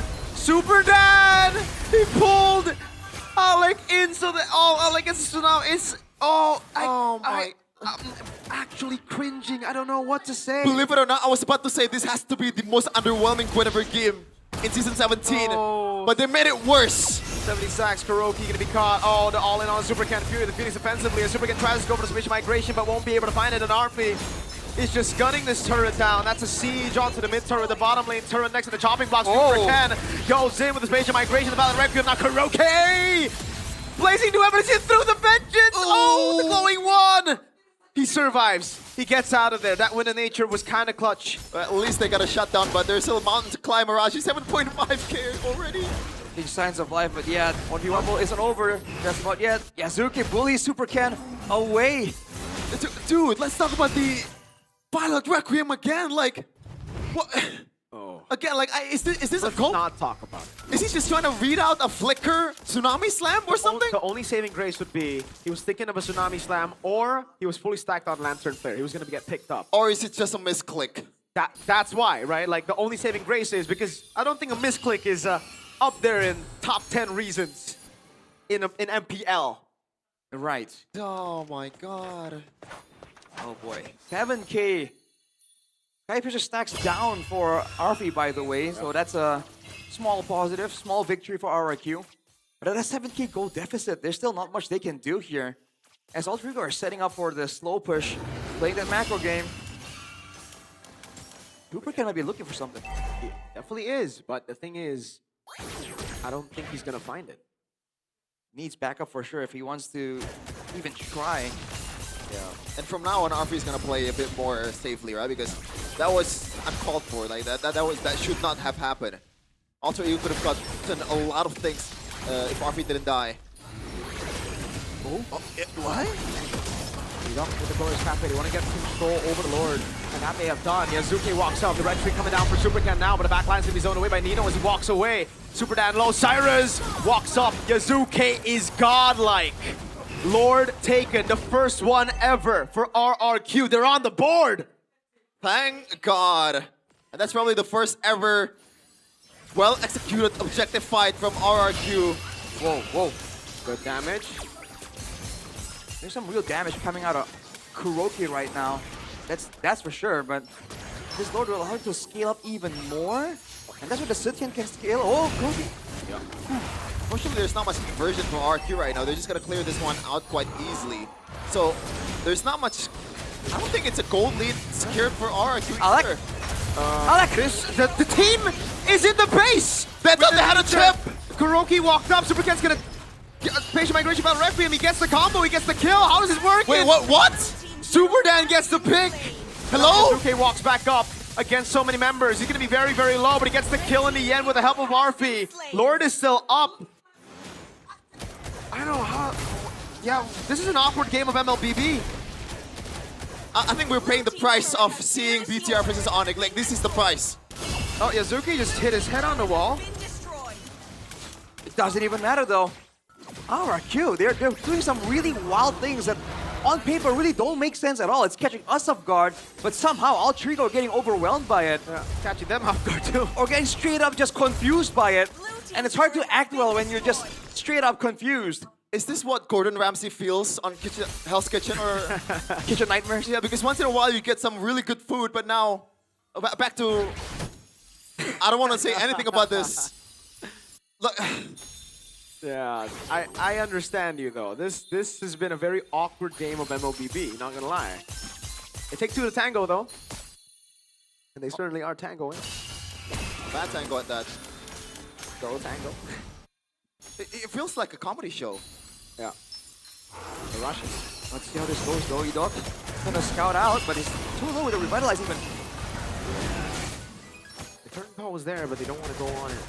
The combo is still ridiculous, by the way. Again, I think for me, RRQ's draft is keeping them alive. Really, yeah. yes. The draft is amazing. I like this draft still. Yeah, they had no business winning the fights that they won. While being down 7K. Yeah, with how bad they executed it. It really feels like when the fights get really segmented, RRQ comes out on top when they're able to just take advantage of the chaos. When it's a proper front to back, you see Altrigo just get overwhelmingly a lot more done in the team fight. Oh, please. Edok, don't die again because chances are you're gonna get memed. Oh, 0-9 so far, but I guess you're a high-low, so it makes sense. I mean, earlier in the game, or like earlier in the day, T-Boy was 0-8 or 0-7, so it's not too far off. The wave up top is still good for Altrigo, but RRQ have taken these fights really well. Back to a dance, but the wave on the top side isn't really set up properly, but RRQ have been doing this zoning thing. They just want to go, it seems. These guys coming down, red tree. Oh, Yusuke wins it! That's an all into the back, and RP's gonna be free hitting Kuroki with the blazing duet, but RP has the winner crowd. They're fighting under, the winner nature gets used up now. The BMI backwards, but people were waiting. No way RP's gonna get another Maniac! Savage! For RP again! 3 Savages for RP in Season 17! I can't believe it! This man is synonymous with savages! Dude! And surely all of the RQ players are not happy! Oh man. It was going so well. The draft certainly works, but Altrigo, they will adapt, they will change things up. Somehow the only constant is the Savage. He's farming. He's farming those savages. He's farming those savages like RRQ are farming those losses right now. Oh man. Boys, we gotta, you know, pitch a moniker for RP, man. Before he's the brute. There you go, that's a pitch. The MPL ID, please. Please do not listen to the netizens, please. The savage Don't merchant. give him a King of Savage title, please, for the love of God. He's the savage merchant. There you go. There you go. Brute. The brute is a really cool name. The brute. Because he's a brute, he's a savage. I like this the is the idea. solo kill. Oh, under turret as well, wow. Certainly came out of nowhere. There were some moments right here, but that final one, the zoning attempt from Super Dan, but it wasn't enough. Yeah, Yasuki made it in there. Those red trees are just too clean. There's only one constant, and it's RP getting a savage. Yeah, and he did all that after the Winter Crown play, the item swap too. Oh, so it's definitely a hard-earned savage for RP there, but it makes it look easy. I kind of feel bad for RRQ in the last Lord fight was actually not the worst for RRQ. The idea was there. Edok was trying to zone out all the members of Alter Ego, but Yasuki was just like, you know, let me slip by and get the Lord and make things harder for you. Anything to say, John RQ? John Hoshi? Man, they're on the board with the Lord. You know, they were winning the team fights. They were catching Altrigo off guard. That seemed like it, man. Unfortunately, not quite there yet. It's encouraging to see, by all means. You know, I think a lot of people were expecting an even worse RRQ. But dang, after a loss like that, you have to worry about the recovery, right? The mindset. Okay, a question for you, Arashi. What's up? Does it hurt more that they lost that way, or will it hurt you more if they lost like in a stomp? I don't know. I think I like seeing that they're putting up a fight. You know, right? It's something. So I would prefer this over just a big stomp. It's not much, but it's honest work. Arashi. Basically, yes. Oh man. The team fighting, man. Everyone from Altrigo got so low, but they just seem to always get away. That's no coincidence, dude. And the Maniac and the Savage. This guy. How does he do it? Yeah. Not bad. Indonesian scriptwriter, broadcast, whoever made that. That's not bad. The Executor. That's actually, I like that better. Yeah. Give him that moniker. Imagine if they add the King Executor. What are you gonna do if they say the King Executor? And weirdly enough, the Executor, one Savage but no MVP. Player of the game presented by official gaming phone Infinix. I guess it's very well deserved, man. Like, it's not just about the KDA or the Savages, but the Lord Steel, where Alter Ego had no business winning the fight or winning the objective game. He just came through and just retreat. You know what? I'll add to it. I don't think the Executor is better than the Executioner. Right? All right. I think that has a better ring to it. Oh, the Executioner. For sure. Well, how about the sky-piercing RP? Okay. Now you're over. Let's watch the replay first. Yeah. Player of the game highlights here presented by the official gaming phone, the Infinix. Again, there were some fights where somehow, someway, RQ found something. It's because of all the AoE, the Setian messing up the timings. But the moment Super Dan gets caught out, he doesn't really get a big moment. If Kuroki doesn't really get to output his damage reliably, that's where it all falls apart, man. And unfortunately for the frontliners of RRQ, Altrigo have way too many ways to really catch someone off guard. This was the first showing of the strategy of RRQ. Get on Yazuke, stop him from retreating, and get the neutral objective. It did not work out. All the way since minute number 10 here, you're already seeing that retreat being so solid, along with the Maniac, of course. Yeah, I guess the audience topic coding, the C option or the number C was true. Like, the comps are like, it feels like the same problem persists as you said earlier, Arashi. They are playing very segmented. I'm going in, then it's not really layered properly, even though you are a wombo combo kind of like composition. It happened again. And I feel like the fact that they're changing their lineup does not help the predicament. Probably not, man. It takes time to build up synergy. And aside from just like synergy when it comes down to are we taking the Lord or fighting, there's also the synergy in what are you trying to do in the fight? Are you setting up? Am I following up, right? And unfortunately, despite the fact that this composition is a lot more straightforward to execute, you still see some moments where you're not quite sure if they're working together. Yeah. They're all team fighting, yes, but is Super Can spatial migrating onto something set up by Edok, something set up by Super Dan, you know? We don't see a lot of big combos. Not a good day for high-loss players. Edok, it's like, in basketball, it's 8 assists and 10 turnovers, which is not really good. Is that 10 own goals in football? Is that what it is? Or not really that bad, bud. Okay. But anyways, I think that's the only pick that I was like, huh? With RRQ. I think the first 3 picks, amazing. The Claude pick, great. The Hylos pick, it's like, huh? What? It's probably to guarantee like an engage, right, with the slow. Also, wait, sorry. He's gonna flicker out of it. That Master Assassin for Super Dan. Like, it got him 1 solo kill, but again, like, that was 1 time. I think he was hoping to get more out of it, but just didn't work out. But if he's actually going to function as one of the main engagers there, I agree. He could have gone with a different option there. Because with the Concussive Blast, I think the idea is to clear fast, right? And then avoid a lot of this lane trading. So he kind of went for like a hybrid type of decision. That's true. Let's go. Temporal Rain. Have all the Guinevere's gone Temporal Rain, by the way? Yes, almost certainly. Okay. Wait, did Super Can win for Temporal? Temporal Rain. Yeah. I mean, it's a good way for you to get out of the team fight. I'm actually a fan of the Impure Rage. Really? Yeah. No. But I understand. Playing Impure Rage feels like you're playing on your own, you know? You're not playing Maybe for the he team. needs to play on his own. 'Cause there were no initiations Well, together. the kill onto Arfi was him on his own, Exactly, actually. So that's hey, what I'm saying. maybe he That's what I'm needs to saying. play on his own. Hey, but That's what the Pilot Requiem tap was also on his own. That's what I'm saying. That's what he's saying. That's what I'm saying, yo. Oh God. What do you say at this point, man? Like I again, like I don't want to just hammer on RQ again and again. Like this is not the expectation. This is not what.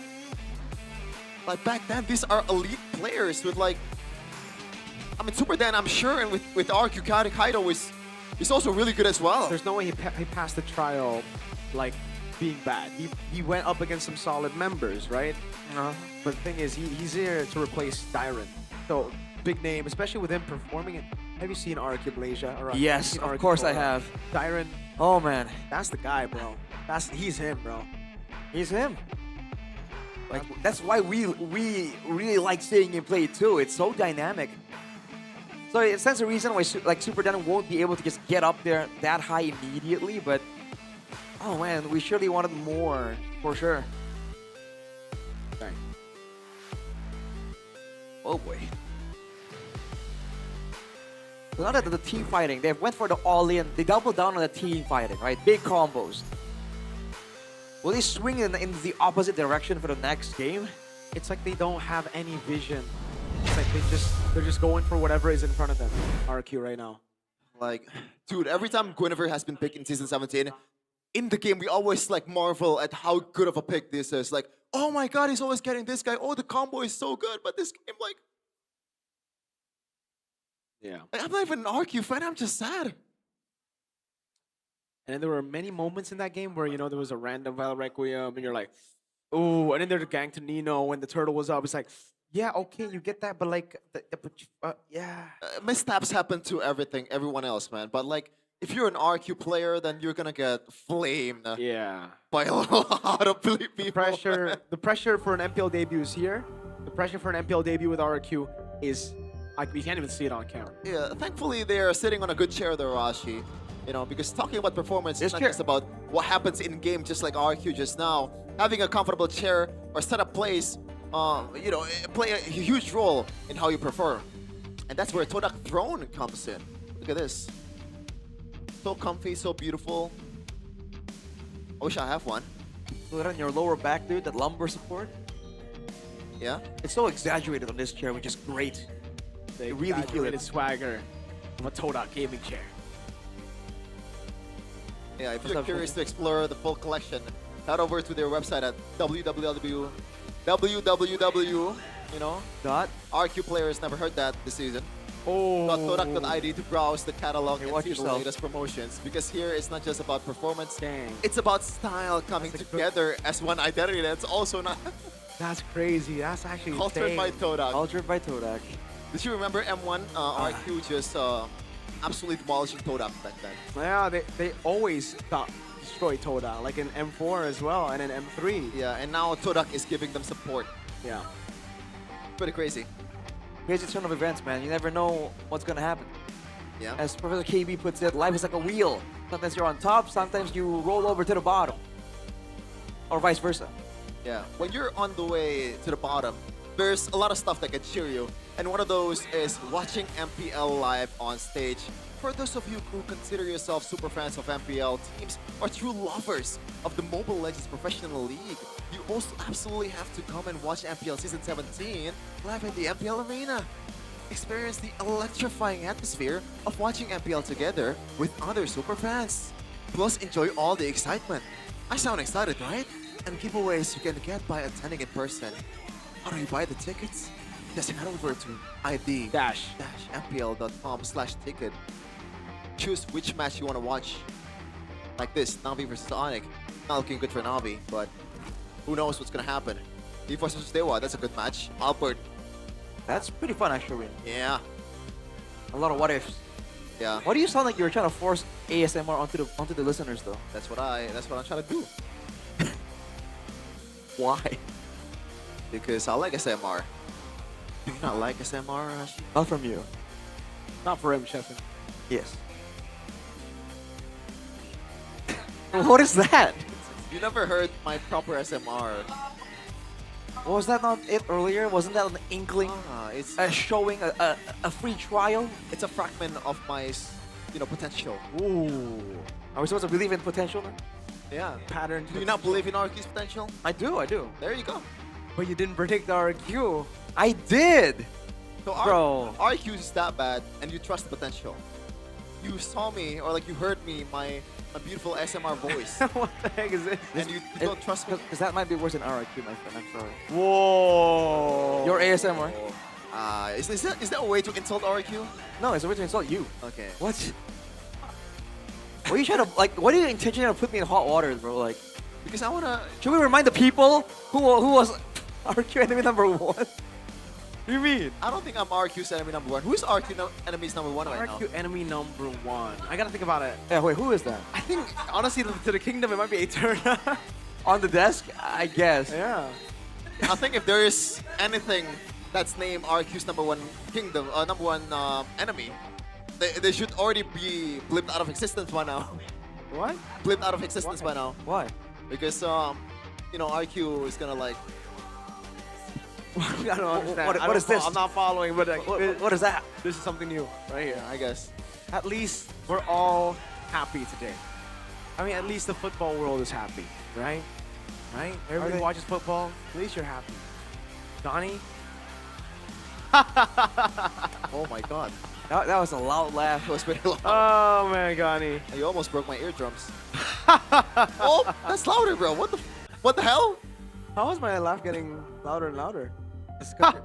Your football passion is showing. Yeah. Oh man. It's a good time to be alive, chat. Yeah. Geek Oh, Fam man. winning, BTR winning. RQ's about to win too if they Arsenal pull it off. choking. Yeah. Amen.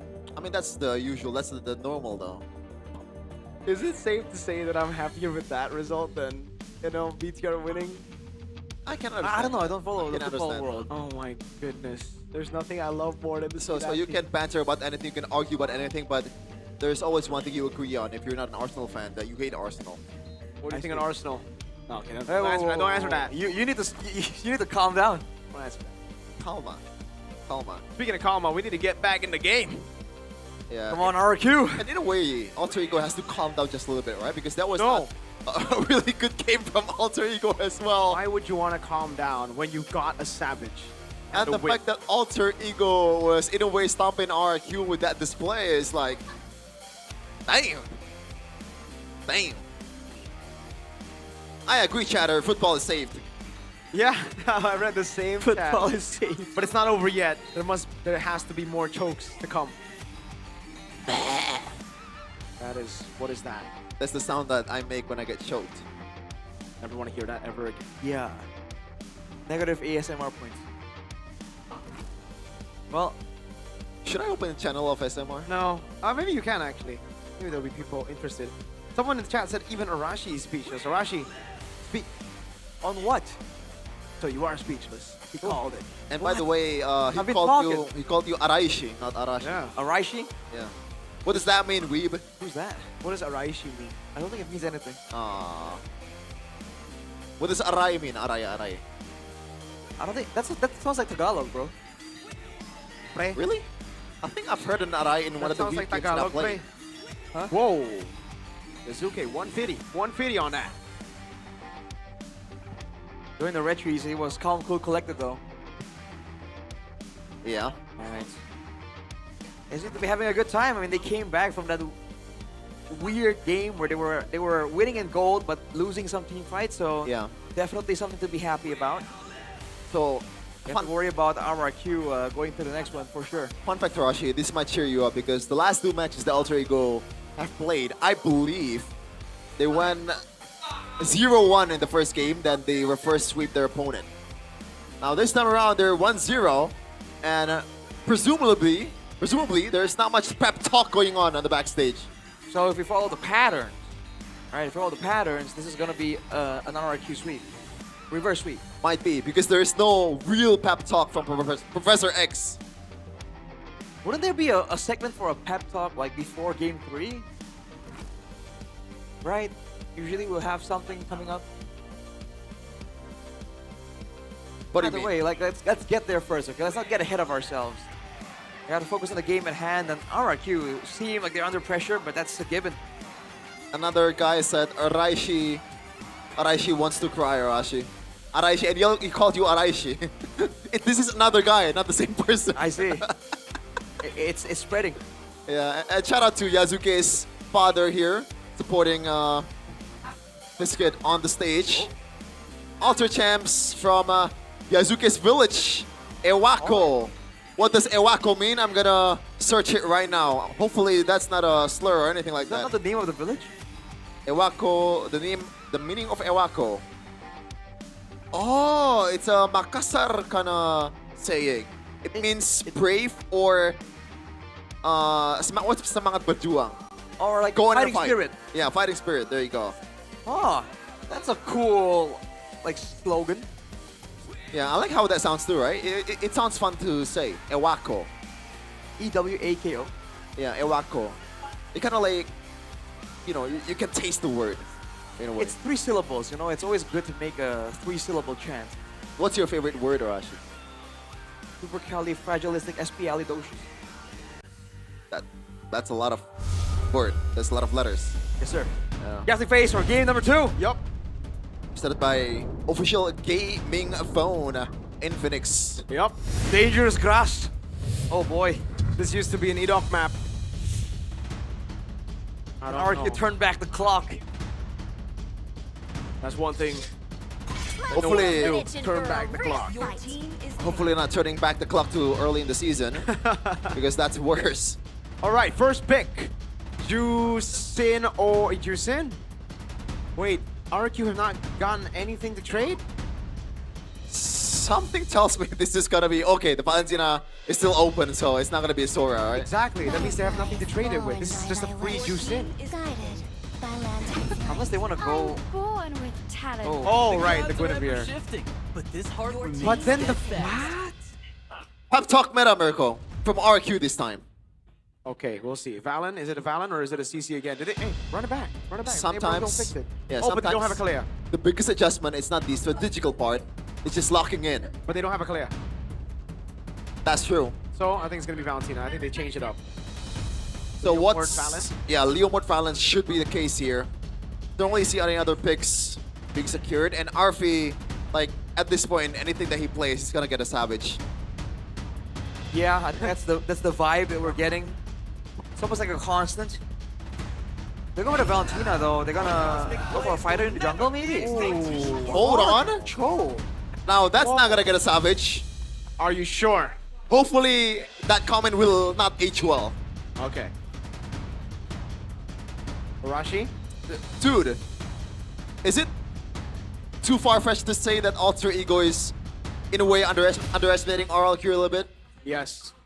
I wouldn't give this draft to anybody. Like, I don't really see other picks that make sense other than the Leomord and the Valentina at the same time. At least one. At least one of those. But no, none of those. Right. It's gonna be a mid lane pick right now so that Alter Ego can't really pick against it. The Eve will still work in a team fight composition, have some flexibility. Sutian still though for RRQ. I can't lie, this is not a good, I mean, this is not a bad pick. That's why, like, the first 3 picks, this is a bigger win. Whoa! He's here! Joe? The legend. Joe Nathan. He 35 or 31-5-6 man himself. Wow. I didn't expect Jonathan. Jonathan, what do you think about RQ? RQ 1. He says RQ Satu. Let's go, let's go, let's go. I'm a lip reader, by the way. I think he's a bit... Right, Valentina banned, so... Does he want to be the RQ brand ambassador? Magic is my life. Maybe. Your team is banning. I mean, you know, good work, I guess. Let's hear from All right. the crowd. Make some noise. Harris. Yours truly. Kind of squeeze down on the goal lane options here because the Claude's already showing. I mean, for Kuroki, I think without the Harris or the Claude, no real big AoE tools to follow up on a fight, but the Granger can still work just fine. They call me a hero. Or you can play something like a Beatrix. The range probably still gonna be there, but it's a decent lane matchup against the Claude. What's gonna be the pick here? So roam slash gold, not gold. Gold and roam slash jungler. It's gotta be the carry. They wanna pair it up with another set from RQ. I think Grok could work really well here. And Grok would have the escapability or the disengage, quote unquote, with the wall. It's not a bad option. Either that or if they want to try and go front to back, they might go for something that can like tank up. But that only means like something like a Hylos or Gatot again. So I'm not sure I like that. Somehow, you know, I'm a bit more convinced in this game that RQ will win, Miracle. I was already convinced last game with the draft. Yeah. I'm even more convinced this game, I agree. But I don't know. What? Nolan, I am even more convinced. Alter Ego are saying, if you don't win now, when? Right? Oh, man. That's the only like this composition. I honestly feel like it's literally them experimenting. It's also a lot of dive if they want to shut down the S17 in the early game. If you want to really read into it. But again, there was no reason for them to actually play this game. They can go for the front to back the same way they did earlier. You know, this strategy that they're attempting is gonna make them more susceptible to getting comboed by RRQ. Oh man, with the Alter Champs in the building, it feels like an earthquake here. You can really feel it in the desk. The drums and all. Has to be the Grok, right? Never mind, it's the chip. So, yeah, it kind of falls in the same line on the wombo combo type of deal composition from RIQ. And once again, we want to emphasize that we are more convinced, or at least me, I'm more convinced with RQ Hoshi's draft in this game more than the first game. So hopefully they'll not let me down. What do you think, Rashi? I think it's possible. Again, with the chip, they were winning by making things chaotic. So with the chip, in theory, they can push the tempo even more. They can do more of the same things. It's gonna be, I don't know, if they're gonna win, this is the time to do it, man, against this draft. Alter Ego is digging deep in the bag, like fries on the bottom. And RQ's composition, rightfully so, is preferred by the AI. So surely, the ads are stacked against Alter Ego, but we never know, because RQ has not secured a single game in Season 17. If there's a time to do it, it is now. See how this one plays out, man. A bit of the same from RQ with a bit more macro threat. For Alter Ego, it's the exact opposite. But if they do well, we've seen what the Nolan can do, not this season. But if the Nolan does get ahead, there's a lot of clearing, a lot of invades possible for Alter Ego. I want to be the replacement for camera for the caster's desk, everybody. Mirko is not impressed. Yeah. By both. Like, I'm not a fan of this draft from Alter Ego. But I'm not even sure if RQ can get it done. We'll see, no? I mean, there is a reason why Alec picked this one. I think he wants to test his limits. That's probably the only thing that I can think of. He is a known troll player, and looking at the emblems by you, Spire put yourself together for Yehezkiel on the S17, so having a bit more of a safety mindset, but Sukoden is still on the Master Assassin. Up against a Lapu this time. Nothing crazy about the emblem by Bayou right now, and so far, not much stuff happening, and it is to be expected when the Cho is the roamer. Very nimble. Also can evade a lot of incoming CCs as well. Just gotta watch out, and Violet Requiem is gone, and no Violet Requiem in the next turtle fight. But the spatial migration didn't land. Wow. There was no CC, no? Yazuki is still gonna be caught. Spatial migration coming down, and Yazuki will fall. First blood to RQ. I mean, that's the Yazuki's way, but this time around, it's a Nolan on the leaderboard. Yes, he was very low though. Won't be secured. We'll hit level 4, I think, sometime. Or especially if the turtle gets taken. Level 4. Bit of a weird start to the game right here with the use of resources, but gold lead for RRQ.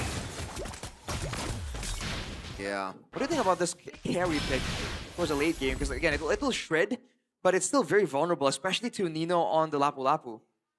Oh, we got an updated talent. There we go. Okay.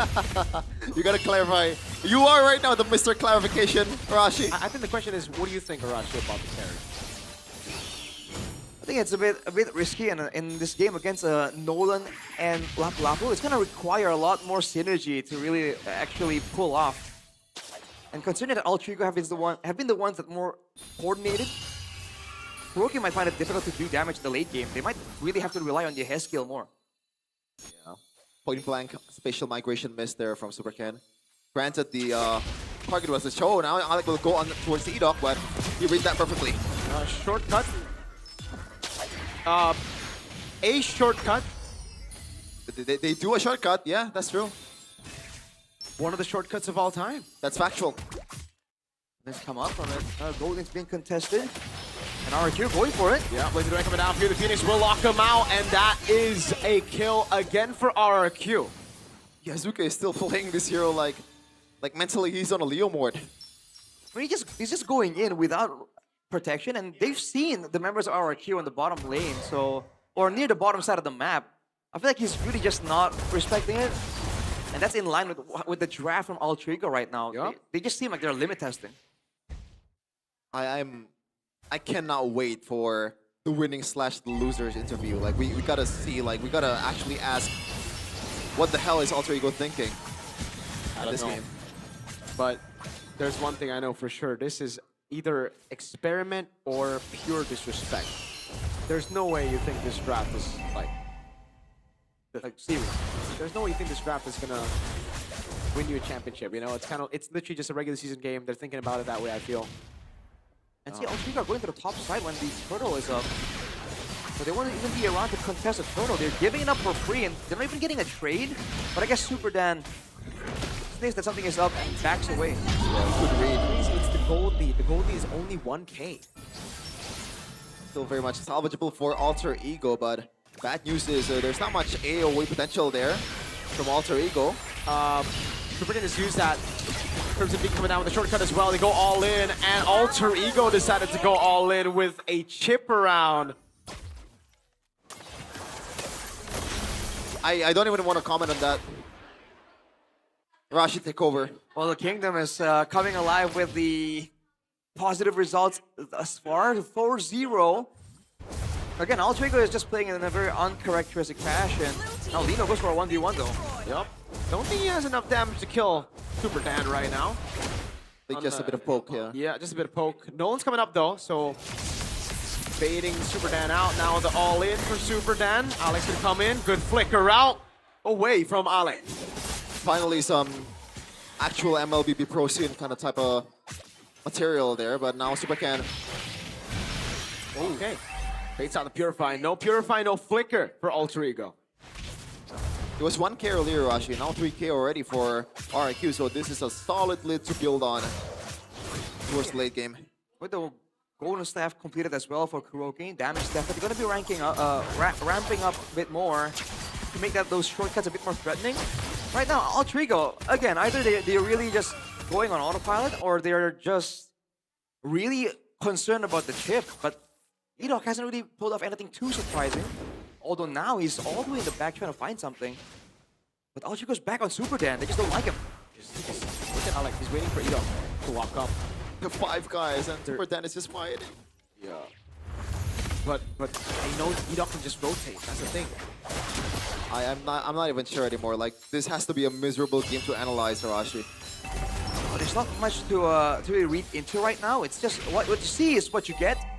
RRQ, again, now with the turtle up, they find themselves behind Alter Ego in a little bit. Shortcut. Onto Alec. Wait, the dragon coming down. Alec is gonna... Whoa!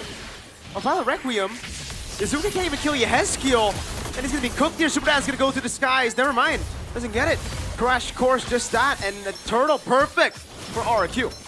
Super Dan don't want to let up though. Some damage towards Cyrus, but he's just gonna back off. And all the RQ Kingdoms are finally showing some noise here. After they've been silent in Season 17. Chanting bit more, but this is a dive by Nino with no backup. Yeah, that's just Kuroki, but they're gonna dive all in. Fear the Phoenix coming down as well. Kuroki taking out Edok. There's spatial migration from Super Ken. He's gonna go on to Nino now. And the Kingdom are going crazy. Alec with a jump in. Super Ken with the kill. It's 8-1 RRQ. Dude, Yazuke, like, what is this? I can't even blame him. It just feels like, I mean, if I got the Nolan in this game, I don't know what to do. Like, this has to be one of the worst performances so far, like in like 8 minutes span. Shotgun onto Alec. An all-in as well. Super Dan walks up for Alec. They get the purple buff. Yeah, I guess that's one of the reasons why they picked the Cho early, right? But there's not much kicks so far from Alec at all.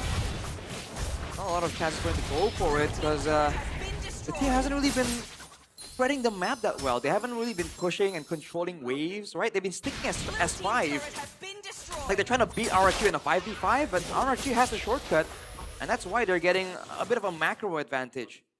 The executioner needs a savage to win this game. I was about to say that if Arvik gets a savage in this game, like I'm gone. Like I'm not gonna be with you guys for game number 3. Or there's not gonna be game number 3. What do you? I mean, it's still in the, you know, I guess it's a possibility. Is that a trade? Arvik gets a savage, RT get a game. Yeah, in games like this, you just shout out the sponsors: Infinix, Note 60 series. Scan the barcode in the stream earlier to get your Infinix. Yeah, our supplier Yummy Choice Aqua. There, you can see up top right. Yeah, and thank you so much for PBSE for supporting this event. We own this. Own this indeed. We're signing out. Well, I wish. Bit too early. 5k gold lead though. Drifting Skies on Cyrus. Crimson Beak. Not even a Purify used there. Ido. Wings by Super Ken, so a bit more tankiness, and now RQ will pretty much. Their second Lord. Yay! Wow. Boom! Lord of play. Edok with a shortcut down on Cyrus. No Crimson Beacon, but he's playing further out than you should. Oh boy. Oh, that's like Vincent Company shooting it from 40 Oh! yards. Special Migration, Valor Requiem, all in on Alec. Power taken. And they're trying to push for more. Special Migration. Blaze Duet coming in from RV. Nino gonna jump in as well. That's a stun over, and the Raging Slashes to take him down as he's gonna be taken low. Yes, kill! Mega kill. Not so much of a ghost in this game. He's been very vital to RQ's success with the Fear of the Phoenix and those pokes, man. He's starting to hit like a truck. They're just grouping up in the mid lane. They're not even like controlling the side waves along with this Lord.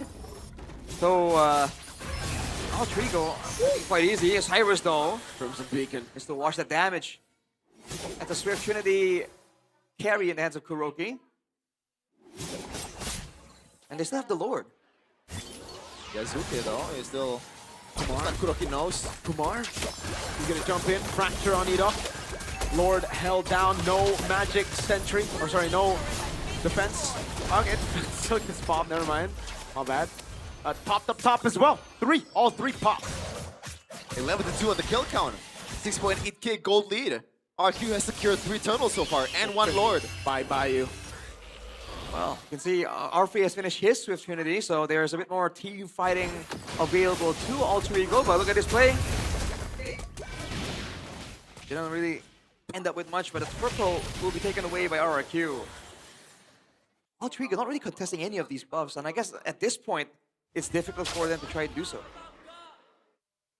Dude, Yazuki has less XP than Nino. I mean, I guess Nino is the XP laner.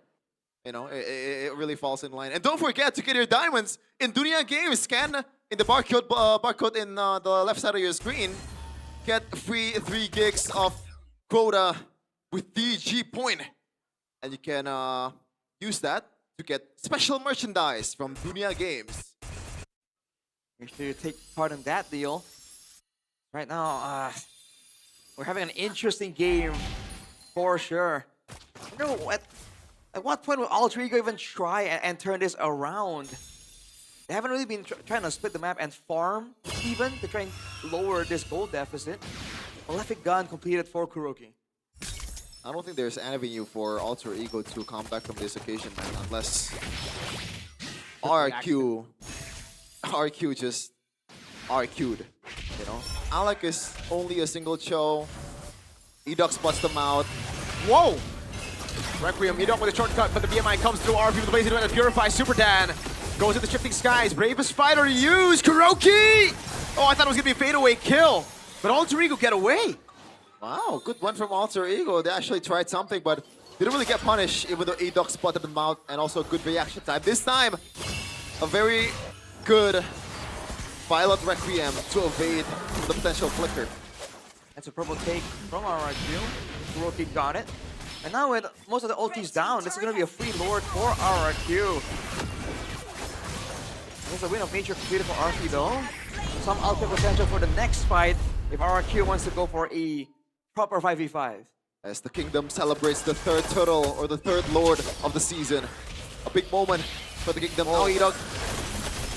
They're going to go in. Short kick coming down as well. Edok going to be taken low, taken out of the fight. Yazuke, though, will get traded out. Super in the back, going on to Cyrus. He's going to go down as well. Look at a fadeaway. Oh! A double for Kuroki. Faded away like Dirk Nowitzki, Kuroki. With Kuroki's Mobile Legends. Well, Lord's coming in. 4 members available with only 2. I don't know if Alter Ego can defend. This should be it. You know, I don't think they can defend this. Yeah. RP doesn't have Purify. Spatial Migration coming down. The Lord already at the base. Shifting Skies. RP brought back into the team.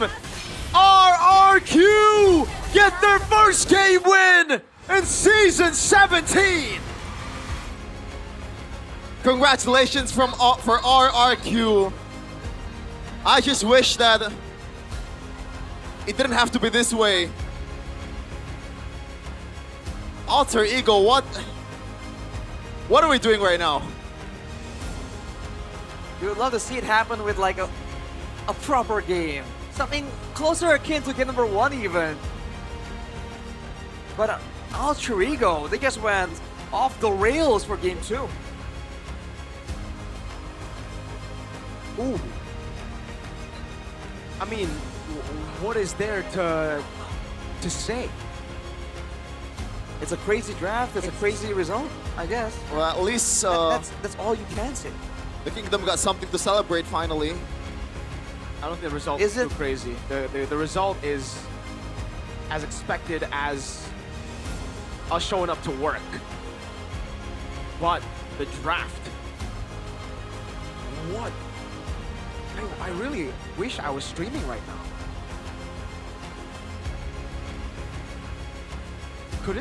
Is this the worst draft I've ever seen? I gotta rethink about it. Talking about the rating? What? Are you talking about the rating or just... No, I'm talking about overall. pure. Yeah. I mean, it's pretty bad. There's nothing. I think I've seen worse draft where there's, like, I know literally there's no way that a single team cannot win the game. I don't remember which match was it, but it was a long time ago. But this one, I'm more disappointed by the execution, like, especially from Yazuke. Like, that might have been the worst jungler performance so far this season. Maybe. Hey, RRQ got that win though, and that is cause for a celebration. No longer 0. All the zeros have gone. Now only 1-0 left. The 0-3. And they finally go 1-3. See, I'm not even sure if they're experimenting, man. Like, Alter Ego? You thought that was a serious draft? No, but still, like, why do you even want to experiment? Because it's regular season. You're still... We've mentioned it earlier, right? Patches change. Yeah. And they're in the middle of the pack. They're not really leading in the charge.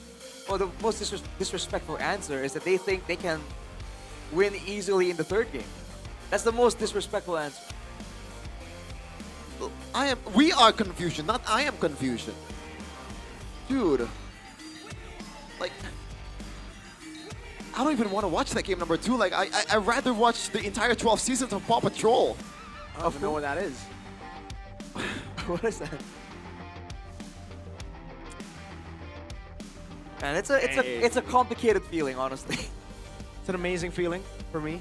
My GOAT got a game win. Super Ken. That's my boy right there, Super Ken, my GOAT. RQ. Small victories. Small victory.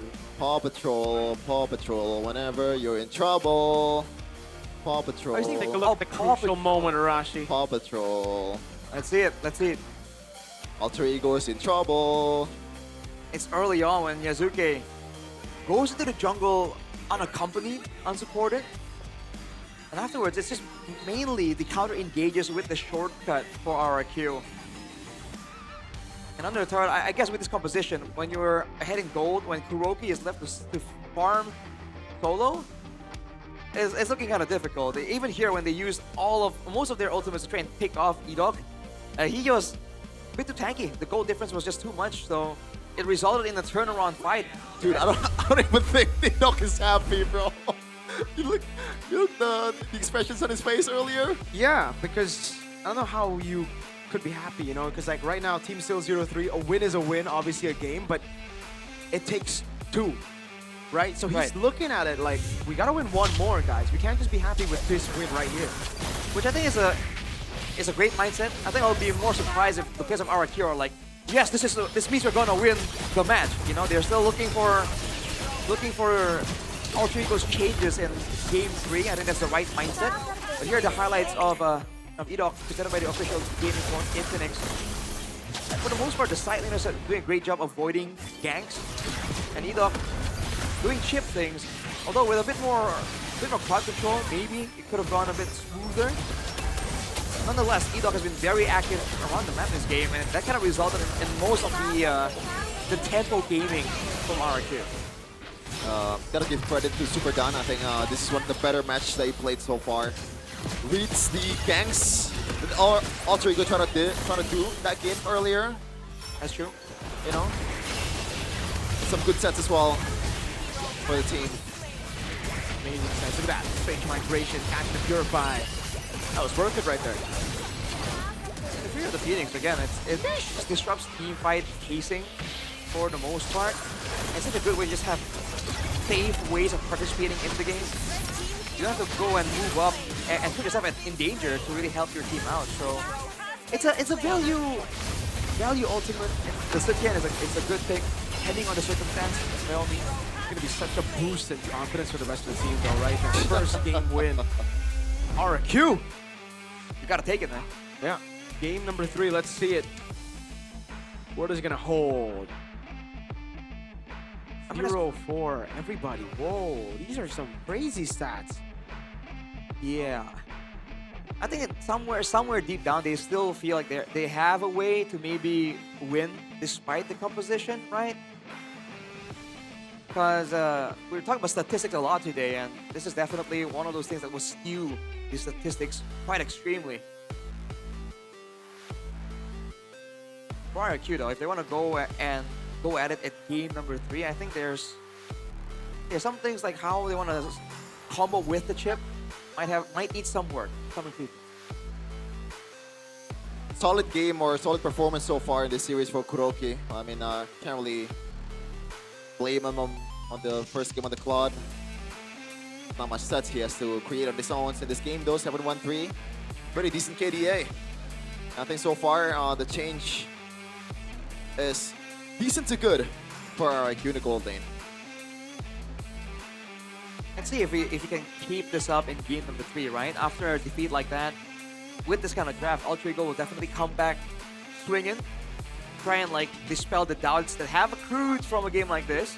I think that's where Kuroki will really be tested, right? And maybe that's why I don't know if we're gonna see the carry again in game number 3, because it's so risky. I don't know if I'm gonna see the Nolan again in game number 3. That's true. That's the first Nolan of the season. Yeah, it is. And there's no reason for them to pick it. I guess there is, you know. Maybe Yazuki is too over-reliant on the mechanics, you know, and that's why Nolan is one of the most nimblest hero out there. Can get away from sticky situation easily, especially with the tough boots, but yeah, that was like worse than bad from Yasuke. Is there even gonna be a pep talk session? Is the immediate question, right? Because usually that's it. Well, thank you so much, Bude Clara Mongstar, because she's already on standby here. Bude. To take away the stream from us. to hear something from Jonathan Leandro. Maybe like Joe, he knows a thing of two about bad KDAs and blunders. Dang. So we'll ask the master of the blunders, Jonathan Leandro. What's up? Deklara langsung bersama dengan sang ketua Dark System. Halo Bude. Halo Bang Jo. Halo, udah lama gak ketemu. Bener, akhirnya datang hari ini spesial banget kayaknya. Lumayan lah, lumayan. Dan tadi Bude I'm lihat pretty excited kayaknya for memang the results today. Dark System ini agak gimana ya, agak unik juga. Duduk di area RRQ dan RRQ. Betul, betul sekali. Sebenarnya udah tahu sih, makanya emang gua datangnya hari ini. Abis itu 21 RRQ. Bentar lagi Alter He Seven says RRQ's gonna win 2 in 1. juga. Duduk sini. Jadi rebutan. Tapi The crowd's penasaran fighting banget over sih. where Kenapa spesial he's banget gonna ini kan sit. kita tahu Joe sebagai player legendaris yang terpanggil di match kali ini. Apakah karena panggilan dari Gusion kemarin? Do you feel called to this Dipakai RRQ? match? And why? Is it Salah because of the satunya Gusion mungkin ya, or walaupun RRQ? aduh, Gusionnya kurang Kind of, tenang but gue liatnya gitu loh. Enggak, 3-15 wasn't too happy with the Iya, Gusion's gitu, performance. kurang gitulah pokoknya. Cuma Just not- hari ini datang you know, karena emang you know. pengen lihat aja. Karena kan RRQ dan I came just to Altrigo see ya. Maksudnya sama-sama RRQ against gede. Altrigo. Dan masa sih RRQ mau kalah big terus orcs. gitu kan. Apalagi Is RRQ lawannya gonna AE yang just keep kemarin wanting MPL to lose? juga mantep banget gitu performanya. Especially with Altrigo are doing Kalian so sama well right ngajakin now. teman-teman yang biasa mabar sama aku. I've been invited to people who Jadi usually spesial plays with ya, me emang Ya. to match-nya come down and besar watch. bersama kawan-kawan juga. Emang malam minggu tuh enak banget di MPL Arena. Tapi semuanya tuh pada penasaran loh. Biasanya ngeliat just Joe curious. tuh nge-stream dulu tuh. Sekarang tuh enggak ya? Usually Ya, you stream a betul. lot. How about now? Sekarang udah season ini terutama juga belum sama sekali sih. Especially buat this season, I haven't stream. streamed at all actually. Karena emang ya ada kesibukan lain juga. I got other things going on. Iya, ngurus yang di luar juga. Jadi Taking care of things mungkin outside of lebih MPL ke too. bagi waktunya belum terlalu bisa lah kalau harus Guess I'm not terus juga. able to gitu. actually divide my Sudah time sibuk properly sang just sepuh yet. Ya, tapi pelopor stream juga dan tapi kita masih bisa di MP Action, di banyak hal. Tapi dengan The other content banyaknya for mungkin sure. kita bakal langsung tunjukin aja ya. Karena Let us show di stream you. sekarang, wow begitu banyaknya. Restreaming Dan now is mungkin such a thing. Gue bisa lihat. And looking at the MPL season Restreamer top sekarang 20 restreamers, udah rame banget Jo. there's so many people. Keren. Udah ada leaderboard There's so much ya sekarang excitement. ya. Iya loh. Wow. There's even a leaderboard. Bentar. Ini Mas Ade masih jadi yang pertama. There's Ada Mas Ade, R7, ada number one. Isan R7. kawan nama. Tapi One of the kalau R7s, melihat ini one of sendiri ya RRQ's Jo. veterans. Ya. Persaingan dari para restreamer ini rame-rame banget. Gimana sih hype-nya? How's the hype with the competition Terus between the sih, restreamers though? jadinya ada leaderboardnya kan. Jadi nggak bisa ngelihat dari It's fun semua because now there's restreamer a juga bisa leaderboard, ngelihat, so we can all see the datanya dan results mungkin and the data. bakal jadi motivasi juga ya masing-masing. Can be ya, motivation semangat as juga well Dulu to belum ada ya Jo? be a Dulu bit belum more ada. enthusiastic Kalau, about restreaming. nah dulu kan nggak ada. I Kalau wasn't there sekarang last Jo time. restream juga, ada di nomor berapa nih Jo?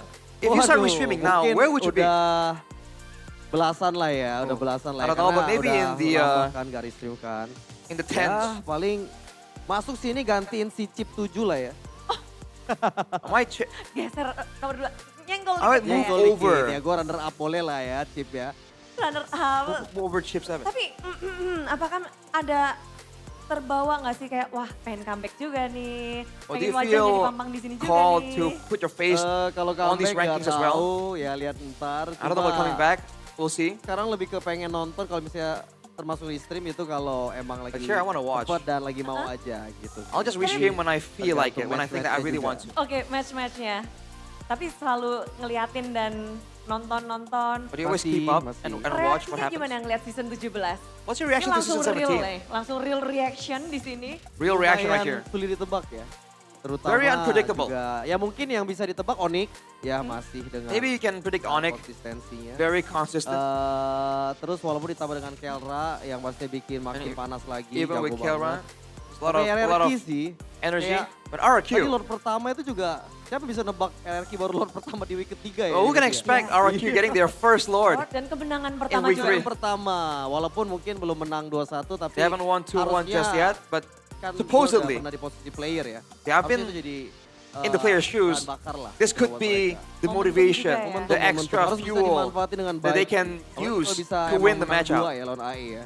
Oh, ini penting banget berarti ya. But it's Tapi very berarti important, you think? Kalau prediksi match ini What is your prediction for this match? masih sama seperti tadi kah? Iya, The same? Kalau feeling doang itu Yeah, just going by feeling. 2 harusnya. Can be a 2. Ini momen untuk RRQ. Momen. This could be RQ's moment, yes. Tapi Jo, thank you banget udah datang di MPL bersama dengan kawan-kawan. Ini banyak banget nih kawanan-kawanan yang juga penasaran. Tadi kan prediksi match. Kalau prediksi juara udah ada It was belum? earlier it was a match Prediksi prediction, but juara. champion. Kurang lengkap Prediction. nih ya. Prediksi juara selain Onyx ya.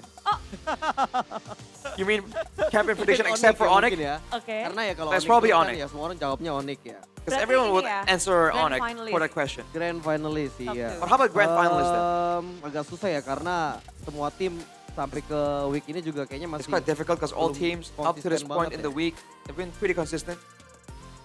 Kayaknya EVOS sih. Maybe EVOS EVOS. bisa I think. harusnya ya, EVOS ya. Iya. EVOS should be able to. RRQ dan EVOS. Onyx RRQ and EVOS? Oh yang saya, Onyx and benar, EVOS. Onyx. dan EVOS. Jadi grand finalist untuk season 17 adalah EVOS dan Grand final? Onyx. EVOS dan The finalists will be Onyx. EVOS and Oke, Onyx. tapi pemenang kali ini Jo sudah memprediksikan 2-1 untuk RRQ dan bagaimana ini akan berlangsung. It's a 2-1 So, Jo, prediction for ada yang mau RRQ kamu sampaikan from nggak sih Mr. untuk Joe. yang biasa nontonin kamu nih, yang kangen kamu semua. Any message for people who miss you, who paling usually ya, watch you? Apa ya? Maybe Tetap menjadi dark system ya. I don't know, keep being a dark system. Tetap semangat aja lah pokoknya menjalani hari-hari. Have some more Semangat sudah diberikan dan passion, yang harus excitement in your bersemangat adalah days. kedua tim ini. Jadi Jo udah gak sabar dan nonton game ketiga. Gak sabar Well, banget. So let's We're go. all Kita impatient akan for game number langsung ke 3, game so let's ketiga. get at it. Caster, let's go.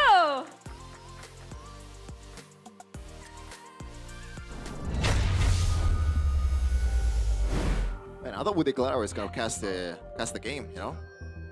No. We're back, game 3, yay! Alter Ego Game 3, RRQ. They might be able to get that final. Who's Well, excited first. for their first win? I'm still pretty excited, man. If we get the win, I'll still take it. Dude, if they win, that means there's no zeros in MPL ID. Like, seriously. Crazy. This is the most unpredictable season ever. If they win this game, they'll get the match RRQ. The first match. So, again, today, 4-0 TLID gone. 4-0 Onyx gone. They're now 4-1, 4-1 each. It might be the day where O's go. All the O's. Game O is done. Like, anything but that draft, please. Like, let's be serious for a second. You know what? I love that draft. Yeah. Not as much as I love Acecraft. I love Acecraft. It's the SDG game you don't want to miss. Random skills, bullet deflections, and a retro cartoon art style that brings back childhood memories. We played Cuphead, you know? This is the Cuphead kind of like art style. Jump into Acecraft now and start your aerial adventure. Apparently LaFell is really good at this game. He is, and I keep forgetting that. Yeah. We used to have this, you know, the plane thing, so I hope we get it as well for MPL ID, where we can throw the plane thing during M7. Acecraft plane. Where do you throw that? Towards the audience? Towards you. You catch it. It flies like that? Yeah. That smoothly? Yeah. Wow. It kind of crashes, but it's all right. All G. All right. A lot of tension here for RRQ. Let's see if they can make it happen. Man, I hope they do, man, because like the cognitive collapse they performed in game number 2 was phenomenal. It's phenomenal. Alter Ego. Like, I can't believe I'm saying this, Yasuke. Like, I know that, I think at this point we can safely assume that that was experimental in game number 2 for Alter Ego, but that performance born a substitution thing. So you think Ray's gonna come up now? No, I don't think so. Ray and Hikume. I don't think Yasuke was even taking that game seriously, man. Like, there's no way you play that bad, bro. Like, come on. Stefan, what do you mean? That was a perfect game with no. He was doing well game number 1 on the Leo Mort. He was bringing that Leo Mort spirit to game number 2. Exactly. Is that what happened? They got outplayed, right? Alter Ego, they're the type of dude. But they went all the way to the runners-up at the M7 World Championship. You're telling me that he would like not perform? That was just a rare case of them getting outplayed. And guess who outplayed Alter Ego at M7? Aurora Gaming. Oh, you connect the dots. Cascute. You were System, right. Aurora System. They were. I honestly feel like Cascute outdrafted Zephyr, and they outplayed them. That was honestly, that game was just phenomenal by RRQ. Ah, I see. I think they're gonna do it. I think they're gonna crack it. I think no more zeros in MPL ID. That'll be exciting, for sure. Will there be another surprise in match 3? That's the question. That's what we are assuming will happen. Been a crazy development, to say the least. I don't think, like, there's no way they're experimenting again, right? Like, absolutely no way. Oh, man. I mean, with Altrigo, who knows, man? No, it's not gonna happen. It's not exactly a predictable team. Definitely, but it's always within reason. And we know Professor X, like, he knows how to draft, bro. Like, that was, yeah. It was not a separate draft. Let's just forget about that. I genuinely would rather see Zilong jungler than that kind of Nolan performance. Like, at least I see something new in MPL ID. It's not gonna work, but it's something new. But Nolan was new. This season only. I mean, technically Zilong has been picked in MPL ID history, but it's been a while. People say Holy Glaze. You tell them Glaze. That was valid Glaze, man. Did you not see how they were playing? Game 2 was phenomenal. Fantastic, even. You know? As the scouts would say, fantastic. That was boss lah. Chicken coke. Chicken and a can of Coke. Chicken and a can of Coke. Yeah. Do I say your name, Mirko? How do you say it? Mirko? Mirko? My name is Mirko, lad. Mirko, lad. Chefin? Okay, I don't think the Chefin has a... Yeah. Unless his name is Kevin. Kevin and Joe. Cascute was smiling though, so they seem to think there's a chance. So let's see, folks. Let's see. Let's see how they do it. Game number 3, baby. Super Ken is drinking. Yes, Kill is drinking. He's locked in. There's discussions here going on between Cascute and a team. That's for sure. What kind of discussion, though? Must be the draft, no? About the draft? They're thinking like, is the draft gonna show up? The current, the current discussion. I thought it's the backstage discussion.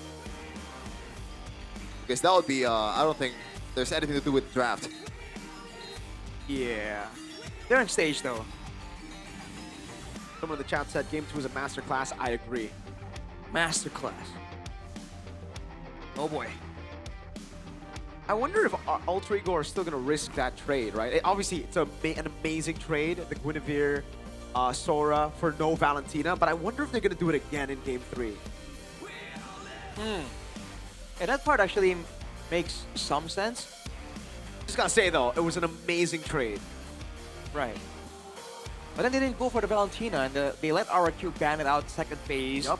So it didn't really pay off all that well for Altrigo. At least for that trade, we can expect Altrigo to capitalize next time. So that was a bit of a wasted opportunity, and they only got a Lapu Lapu for their troubles. Yeah, what was that Lapu Lapu pick about, by the way? What do you mean? Those are great trades. When you see a shutdown Sora, that's exactly what you pick up. Yeah, the pokes to the Sora was huge. They want to shut down the kill on Super Ken towards the end, don't you remember? Ah, that's true. It's a good punishing tool. Yeah. They were so close to a comeback. So close. They needed crowd control, man. Yep. And wait, Valentina can steal Sora's ultimate and can have crowd control too and damage. Oh, that's a genius idea. What? Maybe they should have picked the Valen. Nah. I like the Nolan and the other guy. Well, at least somebody's having fun. Let's go! Drafting phase presented by official Goi gaming phone. Infinix. Goi. Game phone. Expanding Rivers. First one of the day, I believe. Yep, Yeah. first expansion. Wow. Stuck on broken walls this entire day. A lot of firsts, man. A lot of firsts.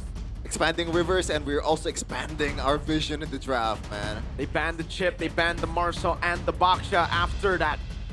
Wow, I wonder why they didn't just let the Chip go. My tail's been itching for Kalea a gets banned out, same reflex. approach. This is a Juicin pick into a Guinevere and a Sora again, I believe. Born by thy wish. Guinevere Sora again, I believe. Dude. And then Alter Ego. This time, what if they pick the Valentino? Are you a time traveler? How did you know? It's almost like it. I guess we'll never know. I guess it should make sense. Outside of the Sora, though, I mean, earlier... Well, to be serious for a second, like, they're taking their time right now, so it might actually be different.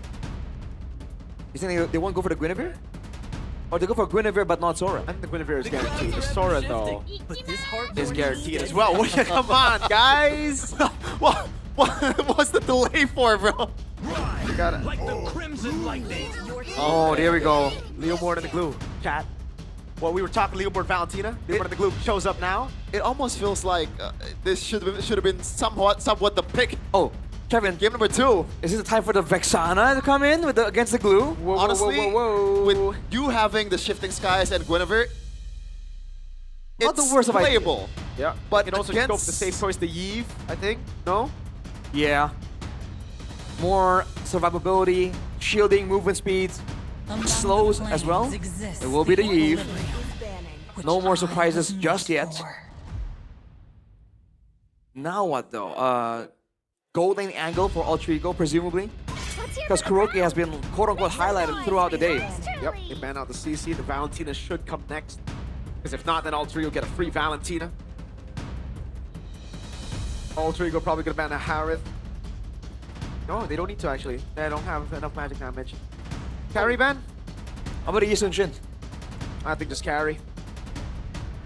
They used the carry earlier and it worked out decently. Exactly. Get it out of here. I guess the glue Leomord, that will be a nice pick to have. Shut him down. They banned the Grok, so it's interesting because in the previous game, Edok didn't even use the Grok. That wasn't even the option. But I guess Chip was available at that time, and now it's banned. This was the same ban that they did in game number 1, though. I mean, the Grok was banned away from RRQ by Alter Ego. Second phase as well. Yep. So now is it going to be the carry ban, or do they think they have enough bodies? Okay. It's an Edok ban. Grok and Khalid. Alright. So trying to deal with the aggressive setters for Edok, and also get rid of that wave clear for the mid lane prio angle that RQ can abuse. And if they shut down the mid lane, they can shut down the Gwyn as well with the invades. And we've seen Alter Ego, they know how to cheese a good invade. It's gonna be a Cho though. A throwback to the old Edok. It's known for the Cho. Try to combo this with the Guinevere, but I gotta say, I'm not really the biggest fan of the Cho in terms of the synergy with the Sora. They got the prio in mid though. I think that's what they were going for. Right. Yep. You think there's an angle they're baiting? They're pretending they're gonna pick a carry as well, or are they actually looking for a carry to pair with this Cho? I think RQ is both happy if Alter Ego takes the carry or picks the Claude. I agree with that. Because they can still wait with a better choice in the last phase. It's gonna be the Harith. So this is a carry guaranteed now, right? Against Uranus, against a Harith. So Alter Ego's idea is they're gonna try to give or overwhelm the carry with bodies. There's a single target there. You have AoE, but maybe it's not enough to get everyone down. Why do I feel like this is not gonna be a carry? It'll be odd if it's not a carry, but I understand, right? Because there's already so many bodies overwhelming RQ. They might need to go for something like a Claude? Is that it? Safer choice? AoE Shred? But then the Cho just kind of feels off. Okay, they do go Claude. Interesting. So it's yet another teamfight angle for RRQ with different components. Yeah. This time though, I am leaning towards Alter Ego, no cap. Is it the Harith or? It's because I want to see a theory of mine. Ooh. Yeah, apparently top 3 roamers in IDs, Alec, and Alec. Honestly, on the Marcel, he is the best, I think. On Marcel. Fortunately, he got banned, so we don't really get to see it. But we'll see the last game of day number 2, week 3 of MPL ID Season 17 between the King of Kings against the Uncrowned Kings. RRQ is still looking for their first ever win in MPL ID in terms of matches, but Alter Ego surely don't want to be the sacrificial lamb for that to happen. That would leave a bad mark for Professor X. As we're gonna jump towards the land of dawn. Here we go. Welcome to Mobile Legends. Let's go. See how this one goes, man. Purifies on Harith and the Uranus for Altrigo. They're giving RRQ all the respect they can in this one. Yasuke back on the Leomord. We've seen what he can do in game number 1 with that crazy red tree. So if the angle for RRQ is to, once again, use maybe the Cho or the Sora to zone him away, they should know better this time and execute it better. By the way, Shepin, on Uranus, you go brace fire. Oh, hold on. You're not going to be taken low. Cyrus and Alec winning out of the mid prio here, and it's going to be a free lethal. Now question, Brave Smite, Concussive Blast, because I think usually Nino goes Concussive. I think it's about a preference, and I always go Brave Smite because I'm solo ranking, I'm trying to stay alive, but in this case, you know, Brave Smite is definitely an option. Yeah, Haskell though. No full stack just yet. Altrigo are so different to game 2. Wow. Yeah, I wonder why. Quite different indeed. We're especially on agility for the mid duo though for Altrigo. Again, when you have the Tsushin and the Glue especially, you just want to be active around the map, try and swing some balance in your team's favor. So expect a lot of that. Now the battle in mid lane is much better for Altrigo currently. The jump, Alec. Ooh, dodge away from him, but it gets caught in spatial migration. The Valor recommend. Yasuke rotates over. Is it going to be enough? Super lifted up. Wow, Yasuke. Complete 180 to game number 2. I wonder why. It's very different. And that's a lot of damage coming out of Altrigo's kit. Oh, he already on the back foot very early on. Yeah, and it builds up towards a decent first total here, but it looks like they don't even want to go for it. Oh, great read. Wow. That was actually very nice. I like that. Yeah. The laning prowess of Arfi showing. Nino's going to go in. Alec right there. Edok zoned away for now. Yeah, some good pokes towards the Cho here, and level 4 is not achieved yet for this Cho, so we'll see. Yasuke will be flying around. The only thing he has to watch for is Super Dan, also Super Can. Yeah, Alex level 4. I think they got to give this away, right? Alex is going to look for this moment. Super King can still go for the concentration. Shifting Sky is also there. Oh, Alec with a miss. That's an all-in over on Edok, though. Shifting Sky is knocking the 2 members down. RWM and the Violent Requiem combo locks him out. Cyrus with the pickup, now with the Lancer Flare as well, throwing him back. Took them 3 games to do that. That was the clean neutral objective fight that RRQ were looking for. They have a bit of the audience predictions favor right now, 54, which is something. Already looking a lot better than game number 1. Whoa, RP. Getting that mid trio, double laning.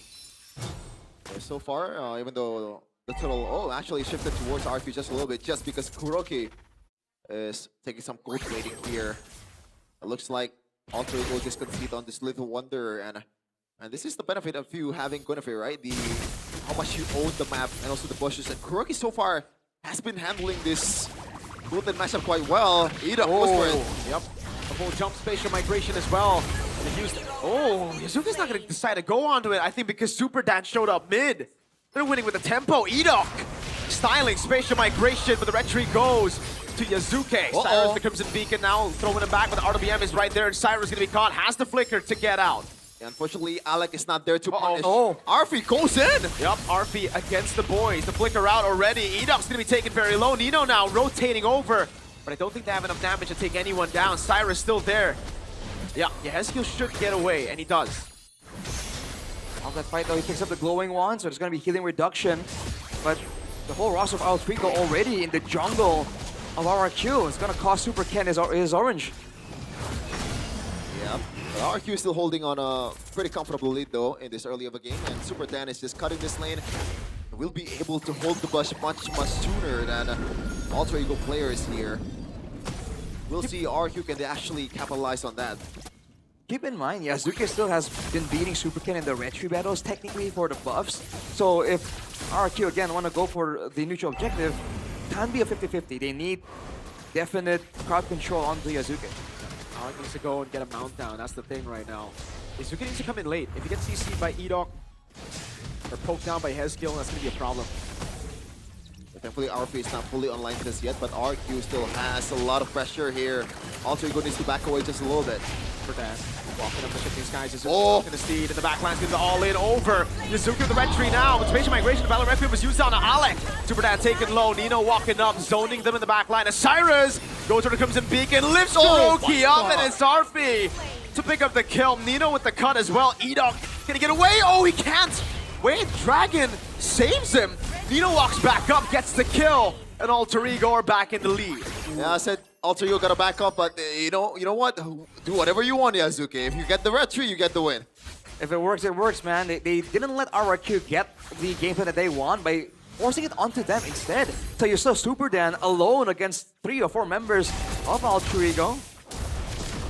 Do anyone need to see the turret? Oh, he does actually, with the shifting skies. Yeah. I think he could have actually gone for it though, but yeah, I think it's just prolonging inevitable here. Nino was trying to be just a little bit safe, so I can't really blame him for that. First helmet. Definitely gonna allow him to actually do more damage, especially onto Yehezkiel if he's staying all the way in the back, trying to stay in the fight. Oh, MPL Extremer. Now this is John RQ. That's true. RQ man himself. Arashi, how do you think he's feeling right now? Absolutely nervous. I mean, this is a chance for things to go well, but if it doesn't, you know, I feel like the negative repercussions is also equally great. So you can see the intensity in his face. Yeah, I can definitely see that. And the intensity of Arfi's laning. He hasn't blinked. Nope. He looks like his soul is, you know, slowly. Oh, 2v1 up top. Arfi gonna go for it, purify out of it as well. He's gonna dive. Oh, almost getting the kill. It's not over. Arfi walking up. Cyrus cuts Kuroki. That's a throwback and a dive up top. Oh, the rotation no. is clean, and Edog's gonna be mounted on. That's gonna be a trade. And Zalek falls to Kuroki. Wait a second. Not a bad kill for Kuroki, definitely. Yeah, it's a bit of a sad, you know, camera there. Up is just like bring on the thumbs, but now Cyrus, look at that. Dan! But it's a flicker as well. Super Dan. The trade will come through. Well, is that worth it? 1-for-1 and stop the turtle. If RQ can get the turtle here for Super Dan's efforts, it might just be considered worth it, but Pauldron's completed for Nino. Yep, Nino's gonna walk up now. They're looking for the spatial migration on Yazuki. Phantom Steed coming down, but the way the Dragon locks him out, but it's still Super Ken who wins out the red tree battle. Yazuki still on the horse. The Blazing Duet doing no damage over on Nino. He's just tanking it up like a storm, man. Yazuki now on Edok. Last shot, Edok forced the flicker, and the dive goes south. RQ getaway. Wow. That's a clutch kick coming in from Alec, by the way. Oh, for Edok, by the way. Oh, Kuroki. Ooh. Yeah, mine.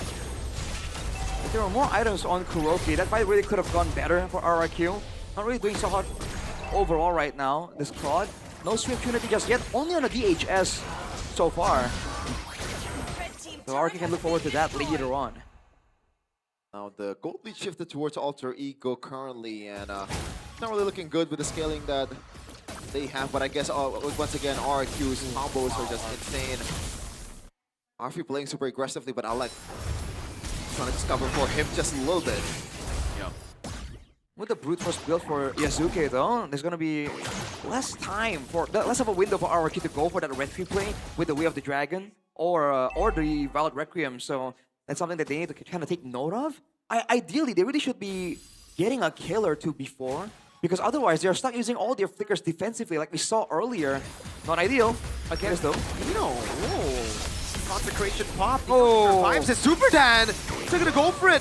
This is a mistake, I feel. Alec gonna go for the mount. Oh, Yehezkiel has a flicker out. The RWM coming down as well as RP plays around as a mount force, but he dives in as the mount is still there. Yehezkiel gets away. Nino taking a bit too many turret shots, but still survives. The decision to go for Nino is questionable. Very. Dan's overcommitment was also very much questionable. Equally questionable. Agreed. Should have gone for someone squishier or waited until Kuroki had more items. We just talked about it. He has one item. Now Super Ken. Oh, the spatial migration was cancelled and he's out of the fight technically.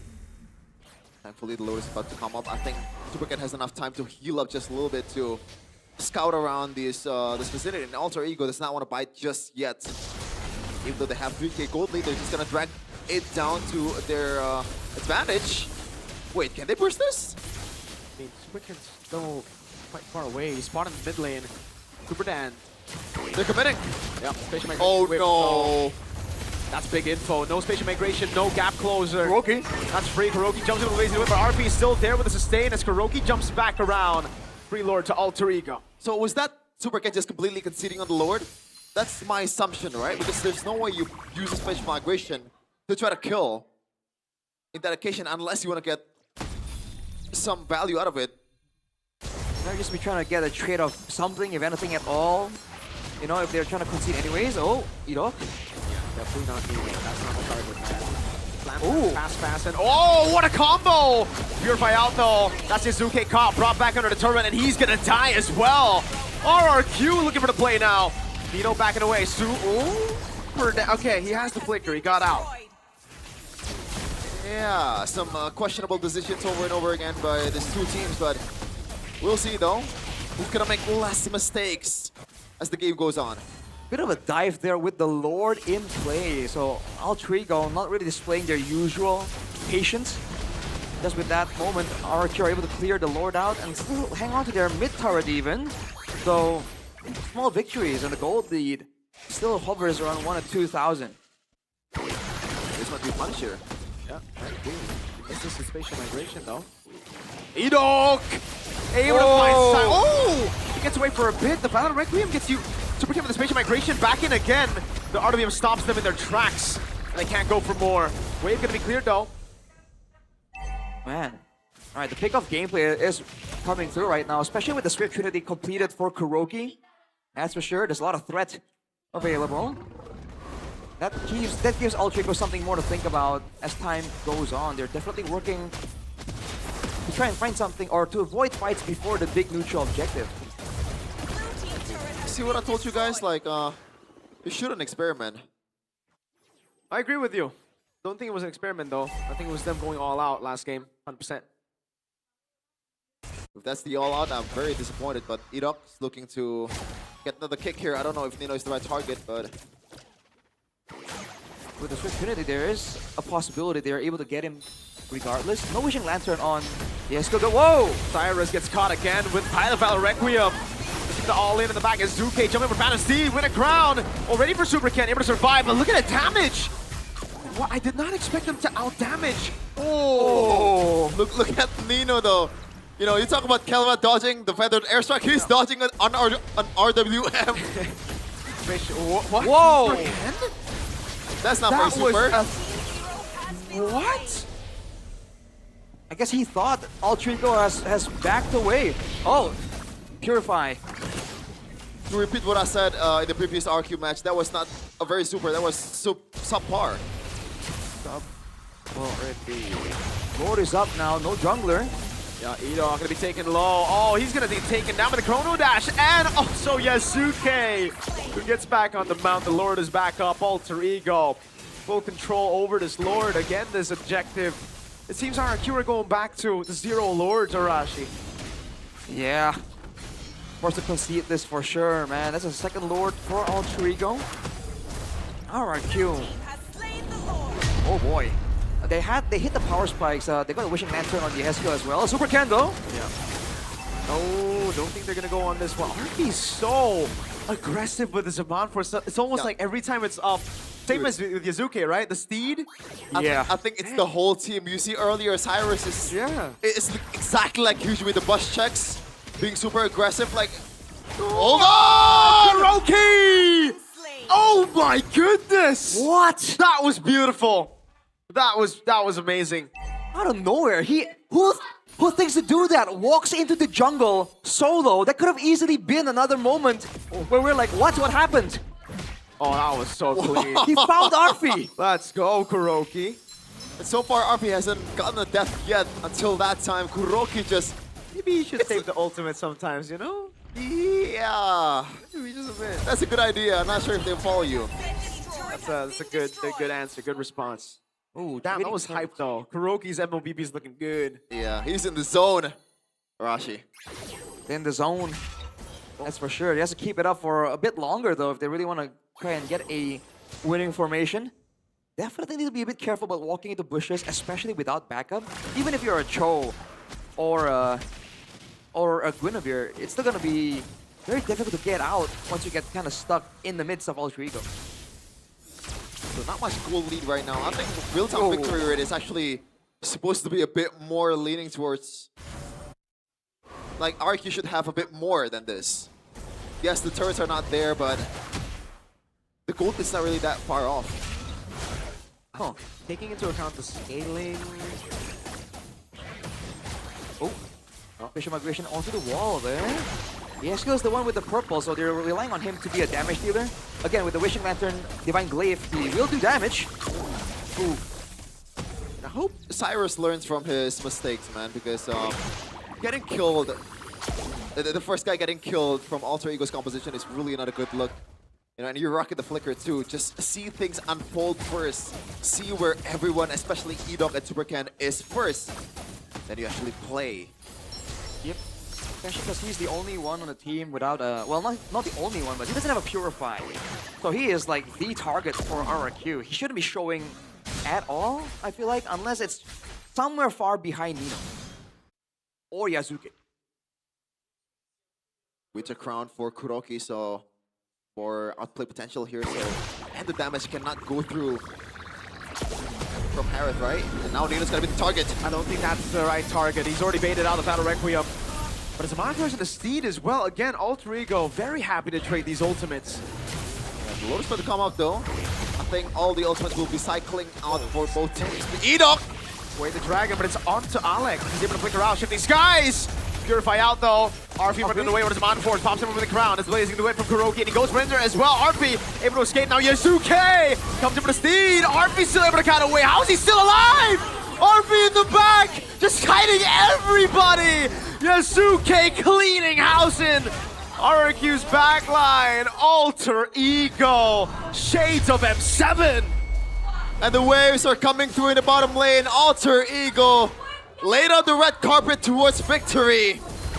RRQ, they have to wait another day, another week for a single W as they go down once again. This time against Alter Ego. They got a taste. Definitely got a taste. But they couldn't get the win at the end of the day. RRQ. But man, Alter Ego, what a 180 from Game 2 and Game 3. He got bursted down multiple times, but at the final moment where it mattered the most, the Winter Crown threw off RRQ so hard. They used everything to try and get the Harith, get RP out of the game, and he lived through all that. After being aggressive the whole time, he just slid out of there, calm, cool, collected. What are these calls, man? Like the fact that they went for the Uranus, you know, that they went for like, oh, maybe they're just a pure miscalculation. What? I don't get it. And clearly, maybe the Kingdom does not too. Really confusing, but who knows? Well, we have to wait for a mic check if you really want to know the thought process. But some parts of the early game seem promising. Solo kills like this for Kuroki are definitely impressive, but if you can't close out the game, there's not much that your team can work with. It was really a botch fight to begin with. So many ultimates were used up, and no one got taken out, and they kept going for it.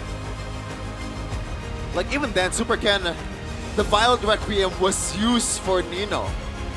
A single Uranus. I guess we're gonna ask Alter Ego what happened in game number 2 when they're in the stage right now with Bude Clara Bangstar. Alter Ego, mereka masih memegang kemenangan. Dan kali Alter Ego still with the victory. Champs, semuanya bersorak-sorai. And the Alter Champs are cheering. Dramatis gak sih, Nino? What dramatic victory, Nino? Karena intense juga kan. It's quite dramatic because it got kind of intense there. Di mana kalian minggu lalu menang-menang dan sekarang we saw you last week yang ketiga, winning and winning. But in week 3, terlihat berusaha mencoba-coba banyak hal. you seem experimental. What was that about? Dibilang mencoba enggak sih, kita experimental, selalu respect not lah really. siapapun lawannya. We always respect Cuman whoever emang opponents ada are. miskalkulasi, misplay dari kitanya aja sih. But there yang was a tadi. miscalculation, Bukan a coba-coba ya, misplay emang respect from aja. us.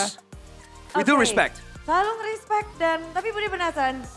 Kamu melawan I'm curious though. Superdan, satu player dari Philippines beradu Up di against panggung Superdan. MPL. Gimana no? Fighting him on the MPL ID Jago banget stage. Bude. How do you Aku feel? kena solo kill. Iya. Oh, he's so game good, pertama. Bude. Like, Iya, game pertama jago banget. I got solo killed. He was so good in the first game. Jadi jago aja. Jago banget, nggak jago aja. Oh, jago banget. So it's not just good, very good. Menghadapi player jago, apa yang Nino lakukan? What do you do against such a good player? Harus lebih jago sih mungkin ya. You gotta be better. Jadi kayak merasa terpukul aja sih, kayak kena solo kill dia. Well, I feel bad because Terus I got kayak solo killed. Dia juga main That was sangat a baik blow. sih menurut aku. But he played Soalnya well in my opinion.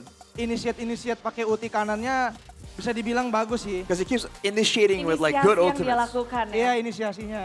Inisiasi kayaknya udah bisa dibaca sama kalian. But it seems like you guys read through those Nggak tahu, initiations. mungkin teman-teman aku udah ready aja kali ya buat I don't know, but lawan maybe Sora my ya. friends are all ready Jadi for the kayak Sora nggak terlalu ulti. ngepanikin kalau misalkan No. Sora itu ini, Sora itu. We didn't panic too Iya, far tapi with penasaran Sora nih, plays. Nino setenang itu di match kali ini. Are you that calm, penyebabnya? Nino? Heart rate-mu tadi bener-bener hijau, no? Your heart Nggak, rate was kayaknya green emang the whole time. kebanyakan dibully aja kali ya, merah ya. Jadi tenang. Justru Oh. menurut aku itu Yeah, nggak 'cause I baik kept sih getting buat aku bullied. sendiri. Kalau That my merah. heart rate is high. Kalau It's itu, red. Iya, soalnya kayak Kodelwin, Bang Ajam, Bang Aces, Bang Scott Delwin Kenny, and all the other guys. semuanya tuh nyuruh aku merah. They keep Cuman telling me nggak to tahu go red. kenapa. Hari ini I have no kalem idea banget. why. Iya, justru kalau dibilang semangat banget sih. Iya. If you ask me Iya. if I'm excited, I was very excited. Kalau ini apa sudah yakin akan menang dari Nino? Were you convinced you were going to win? Kalau lo sudah yakin karena punya keyakinan ya yakin. Well, Karena I'm sure latihannya because juga I have bisa dibilang faith in cukup myself bagus week in the ini. team. Jadi kayak, And our ya udah practice sih, was ngelawan going RRQ really well tuh this sama week. kayak ngelawan tim lain juga sih, Bude. So going up against RRQ Tapi is the same kelihatan like going up satu against Nino any other team. sangat hijau. Tenang banget hari ini. Dan yang ngebuat mungkin penasaran banyak orang di mana match kali ini. A lot of people are Ini curious. temenmu makan apa sih Arfi ini? What did your friend Arfi eat? Sepek mulu ya. Sepek mulu. Always Iya, soalnya savages. ada boostingan sesuatu lah. Oh, there's Oh, some boosting Arfi? going on. Di boosting apa If you know, kamu? you know. What's the boost, Arfi? Dikasih challenge Bude sama Bang Halim. Katanya kalau Sefek He's lagi giving a dikasih challenge. full parfum. Oh, If you win, oke. Kita bakal if I get another langsung savage, lihat I'll ya, get 10 gimana perfumes. momen kamu bukan hanya memberikan savage, tapi juga maniac dan savage di satu game yang sama. got a Ini maniac, dia, kita akan maniac lihat and savage bareng-bareng lagi in one Arfi. same game. Langsung inilah dia, momen Arfi menggoncangkan Land of Dawn. This is when Arfi shook up the land of Membuat dawn. momen ini, Arfi, thanks to siapa Arfi? Who do you thank for this moment? Thanks to team. Thanks to to the team. Nggak ada yang spesial gitu, nggak ada yang ayo maju aja, maju aja. No one in particular encouraged you to go for it? Ya aku suruh teman-temanku maju Bude biar dapat Sefeknya, taunya maniac doang. Maniac doang. My Agak friends told me kecewa, to tapi di keep sini going for the kamu savage, dapetin but savage-nya. I only got a maniac. Ini dikasih Bude sama teman-temanku, katanya ini lasit gitu. But this one right here, my friends gave it to me. They said, last hit, last hit. Go for it. Katanya biar dapat parfum. Waduh, I tapi can get the kalau perfume. dari Arfi sendiri ya, mendapatkan maniac, mendapatkan savage di game pertama tadi. Getting a maniac and savage in the first game. Dari ada nggak sih, ada yang inisiasi atau ada siapa? Atau perhitunganmu sendiri? Was there an initiation or was it your own calculations? Perhitunganku sendiri sih Bude. I just Gimana tried tuh to cara kamu calculate menghitung on my own. permainan RRQ tadi? Enggak gitu Bude. Gimana? Ngelihat darahnya udah pada sekarat aja sih Bude, jadi pede I saw they gitu were buat low, Sefek. so I got Gas confident aja terus. to just keep going forward and looking for the Pedein savage. temen gitu. Kepedean teman. RRQ memiliki 2 gold laner, yang kamu lawan adalah gold laner teranyar RRQ has mereka. 2 gold Gimana laners. Arfi? Jago banget sih Bude, tadi How gak about expect tuh di today's biru gold laner? digituin. Oh, it's so good. Gitu I wasn't ya. expecting Gitu to be done like that. Yang game 3, yang terakhir Bude, yang Game Claude. Gak expect sih yang dia Game masuk ke 3. biru terus ke mid flicker gitu. Oh. Where he found me at the purple. Mengingatkan And just solo seseorang killed me. aja sih Bude. Kayak Bang Sin Bude. Jujur mengingatkan seseorang aja sih. Wow. Reminds you of someone Mainnya like sama sih, like dia kan- Mr. Sin. Ya. Terlihat berarti dari permainannya. Tapi berarti kita lihat di sini player-player anyar dari RRQ juga punya potensi, Arfi. Do you think Potensinya gede RQ's banget sih. player has potential? Dia. I think Soalnya they have kan a lot. udah pernah aku sebut juga kan dia mungkin salah satu apa sih kandidat gold lane terkuat. Potensinya gede sih dia. I did say that Potensinya their gold, besar. they have a Tapi, huge potential in kalau their gold hari lane. ini RRQ mereka berhasil mendapatkan 1 poin tadi di game They're yang able to get kedua. 1 point in Dan game number 2. itu bener-bener timpang banget. Kalian shock gak sih? Mungkin Cyrus? Were you shocked? Cyrus, maybe? Emang mistake dari kita kayaknya. It's our Terlalu mistake. banyak jadinya Bude. ya Too many mistakes. lumayan kebantai juga kali. So we Gak bisa got berbuat pretty apa-apa. wrecked. Gimana tuh kalian menghadapi satu game Was yang there nothing you kalian could do in game gak bisa 2? berkutik? Tetap pede aja di game 3. Just make sure we stay confident in game 3 kita punya. and trust in the Terus ya knowledge udah that we percaya have satu sama acquired lain aja. and Apa trust yang each other. Bang Kenny, Cypher di belakang katakan atau What was mungkin said by sedikit Mr. Sefer colek-colek atau gimana tuh? in the back? Tadi game 1 karena hype-nya udah tinggi, terus game 2 We're disuruh hyped santai, mungkin kita from terlalu game number santai. 1. Jadinya He said relax and jadinya calm it down sampai for buat game number mistake 2, lumayan but banyak maybe lah. Santai banget. we hati-hati relaxed a sama bit too hijau, much. Nino. Heeh. Emang nggak boleh ya Bude Ijo? Aneh aja sih Nino. Maybe it's too much. Aneh aja. Until Nino's heart rate was Kayak on the kalem green banget side. Harus dicari sih caranya merah tuh gimana, cara hijau gimana. To find out how to Kita lihat control your nanti heart ya, rate to masih go main red or lagi. green. Tapi ini kombinasi Cyrus dan juga Alec. Ini Cyrus dua and kombinasi Alec, yang this kelihatan combo. banget. Kalian berdua ini adalah kombinasi yang memang solid. Pergerakan You seem kalian like a bisa solid bilang combo and ngelit you have juga good dari tim Alter Ego. Alex movements sendiri together merasa that nggak sih leads ini Alter Ego. kombinasi kalian memang banget. How do you feel about this combi, Alec? Is it that good? Sama Cyrus sama Ijume sama-sama jago sih. Jadi ya Cyrus or Hijume are both equally good. Mereka mainnya gimana aja gitu. Depends on how Oke, they berarti di how sini they're Alec playing. yang menyesuaikan siapapun mid lane-nya. Bener Bude, soalnya kan aku sama Cyrus udah dari MDL juga kan, udah lama. So I've been with kenal, Cyrus tahu juga. all the way from Mungkin MDL. aku lebih kenal sama Cyrus sih daripada Hijume. Jadi Maybe I have better kalau synergy klub, with him. dua-duanya klub, emang gameplaynya aja yang beda. But Gameplaynya aja I berbeda. can play well Tapi with both. ngefokusin apa sih Good Alec combos untuk with both. melawan RRQ hari ini? Any preparations to go against Fokusin RRQ apa today? ya? Semuanya sih Bude. I was focusing on everything. Ya semuanya. Pergerakannya nggak atau The dari movements, segi is it? objektif atau Or is it the mungkin early objective game? or early game? Mungkin dari pergerakan 3 mid-nya aja sih. Maybe Soalnya from kan the baru kan ya. the trio mid maneuvers, because it's a new combo. Fokus ke 3 mid. Tapi plan awal ketika kalian masuk ke match ini, What was dari Alex the sendiri ngomong initial apa nih ke plan teman-teman? going into this match? Aku sih pede menang sih. Sebenarnya I'm confident that we're gonna win. ya pede menang aja Bude. Nanti ayo kawan-kawan kita As menang long as gitu. we keep Iya. winning, it's Aku fine. kan main tank juga kan, jadi aku harus ngeyakinin temen aku dong. I'm playing the tank, so I have Kenapa to Nino convince my senyum-senyum? team, Maksudnya my karena teammates. hasil latihannya yang membaik gitu maksudnya. Jadi pede kan Lek? Nah, You're saying because the practice is going so well, Menang dong. Iya bener pede Makes us karena more latihannya confident. membaik gitu aja. Latihannya membaik. because our practice is improving. Latihannya membaik seperti apa sih?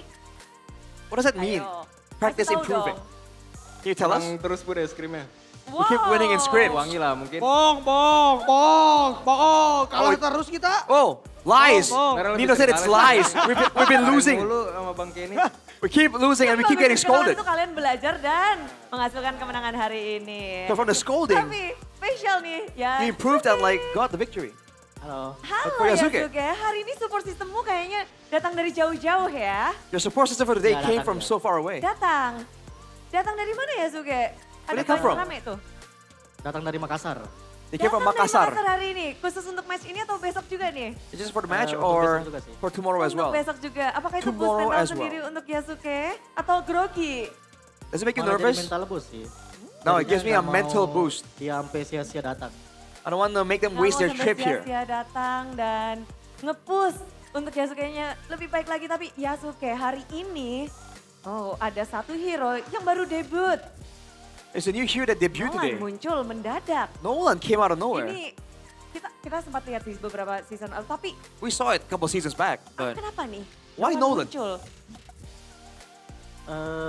Menurut gua karena tadinya sih bagus combo sama Chow. Well, there was a combo with Cho. That's what I ya thought. ada gerakan-gerakan iseng jadi kalah. But because I Siapa was yang iseng? Siapa yang iseng? making some unwise moments, Tapi mistake-nya nggak cuma dia, kita semua kok. we lost. Iya. And Nino's saying Semua we all made mistake mistakes in that game. That's why it support went so bareng, bad. turun juga support bersama kalian Ya ya. betul. We support each other on the way up, but El also on the way down. El Familia. Oke. Tapi berarti di sini Nolan memang ada potensi kah akan dimunculkan kembali? Is there potential for the Nolan then? Is it gonna Menurut gua show ada up again? sih sebenarnya.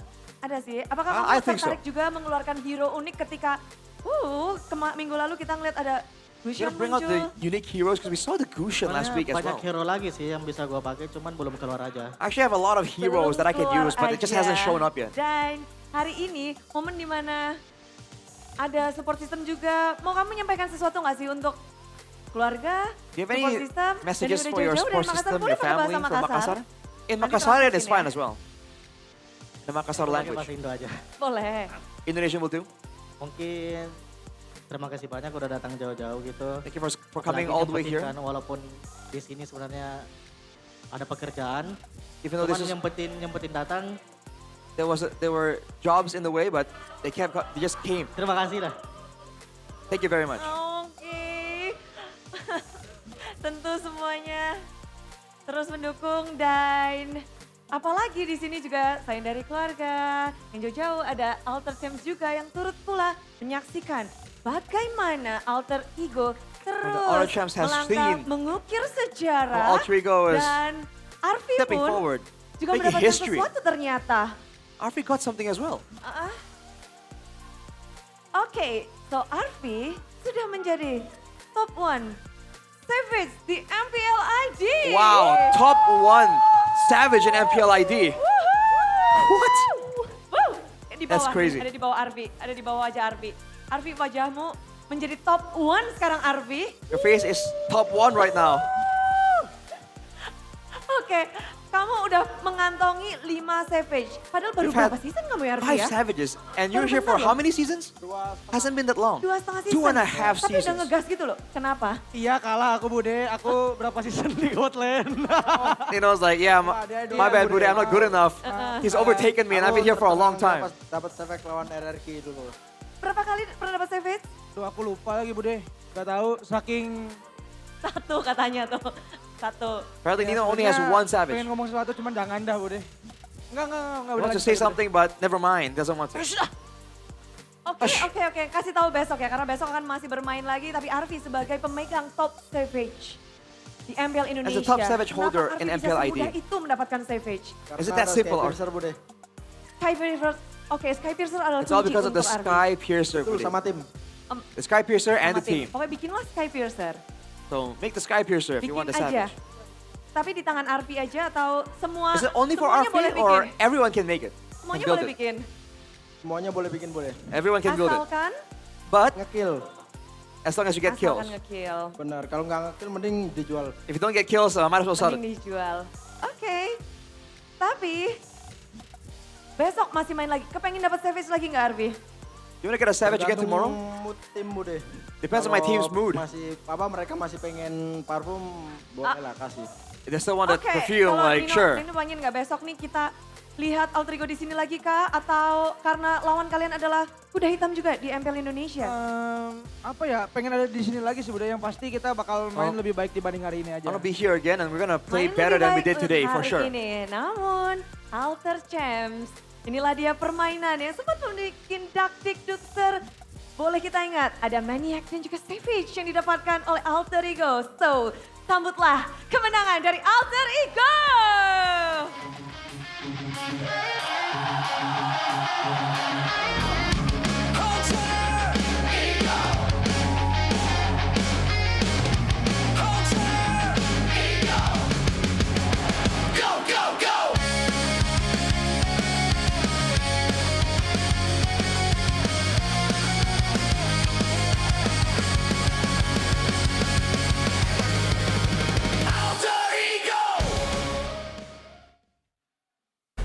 It's a happy day for all of us on the English test. We got to interview or translate the interview of the winning team in all the matches.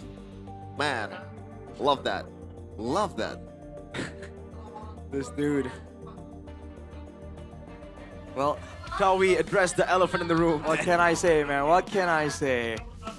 Well done, Alter Ego. I mean, again, the game 2 definitely was confusing, but overall, especially in game number 3, they sort of redeemed themselves. Arfi, man, Arfi is just so good. Yeah, but shout out to Kuroki as well. Even Arfi actually gives Kuroki some props in the way he played, especially in that one solo kill that he did towards Arfi. But overall, he played up admirably. Kuroki's MLBB is real, man. It is real. Like that's How the about case. RQ's MLBB though? Is that real? Well, not today. Not just yet, unfortunately. It got kind of close, man. I feel like there were a lot of outplays necessary for All Trigger to actually win, especially in that kind of decisive fashion, like a whole wipeout. You know, not even a single casualty. Like, they did a lot of things there. MVP presented by Official Gaming Phone is RP. No Savage this time, but or at least this game, the KDA 2-1 and 12. More of a support Harith in this time. I like how we have to point out that, oh, there's no Savage. Like, that's the norm for this guy, because it kind of is. Here are the highlights by the Official Gaming Phone Infinix, though. So earlier, in the early game, both teams are just duking it out. The neutral objective is where RRQ should be getting the huge advantages, but Yasuke kind of nullified all of that by finding ways to still get onto the Lord. Yeah. And afterwards, in a chase scenario, there's just not much RRQ can do. This comp isn't made to kite back well at all. It's all about getting the pickoff and getting the initial advantage, which is why Altrigo were just chasing him down. Initially, I kind of hate to be a contrarian, but I want to vote for Yasuke as MVP, but I saw the votes and it really didn't matter if I picked Yasuke, so it's gonna be RP. But yeah, there's a lot of things that even Nino did really well, being the nuisance that he is. I don't think he died so far in this game, no? Yeah, I mean, the Uranus? For me, it's just like, Yasuke was great, but that game 2 really left a very bad taste in my mouth. Yeah, that was a weird one, that's for sure. That's a cool. Fortunately, the third game didn't really go the same way, right? That would have been different. There were cool moments like this. But again, they just kept going for the tanks because they don't really have a lot of other options, to be fair. They've been getting Cyrus, though. With the Flicker combo. Right, like, and he was, I think, available in the last team fight, so I'm not sure. I know. In that final team fight, I was just focused on RP with the Winter Crown, with the kite back. Man, a full wipeout with no casualties in the late game. The way the game was going, you wouldn't expect that to be the way it was finished. Yes, we're gonna take a look at the items here. It looks like mostly just standard. The SQL so far has been playing decently in this match, actually. The KDA's, well, I guess he is a mid laner, but at the same time, you still gotta give him some props for the way he played a bit more safely. But yeah, like RIQ, I feel like the fact that they've played this composition 3 times and they didn't even show like 50% of the potential of it is ridiculous. They did one combo with this Sora Guinevere thing. Like a single one. And combo. An uncombo. You know? An uncombo. Yeah. Yeah, unfortunately. I think they really felt like they won't be able to get to the back line, so they went for the front. That's probably why Yeheskel went for the Wishing Lantern as well. They're trying to find ways to shred even faster. Yeah. Just didn't come through though because of the itemization choice as well. The frontliners both had oracles and pauldrons, so that's a max HP regen boosted by the oracle when they get low. So especially against the kind of pickoff RQ was going for, instead of the pickoffs, I think that those itemization choices also really solidified the team fight idea for Nino and Alec. Yeah, it just seems really weird, man, for RQ. Unfortunately, not being able to fully capitalize on this combo. I don't know if it's Super Ken. I think it might be Super Ken. Like, on a Guinevere, you mentioned it. You think that might be the worst Guinevere game you've seen? I gotta, you know, he's my GOAT and all, obviously, but he's not.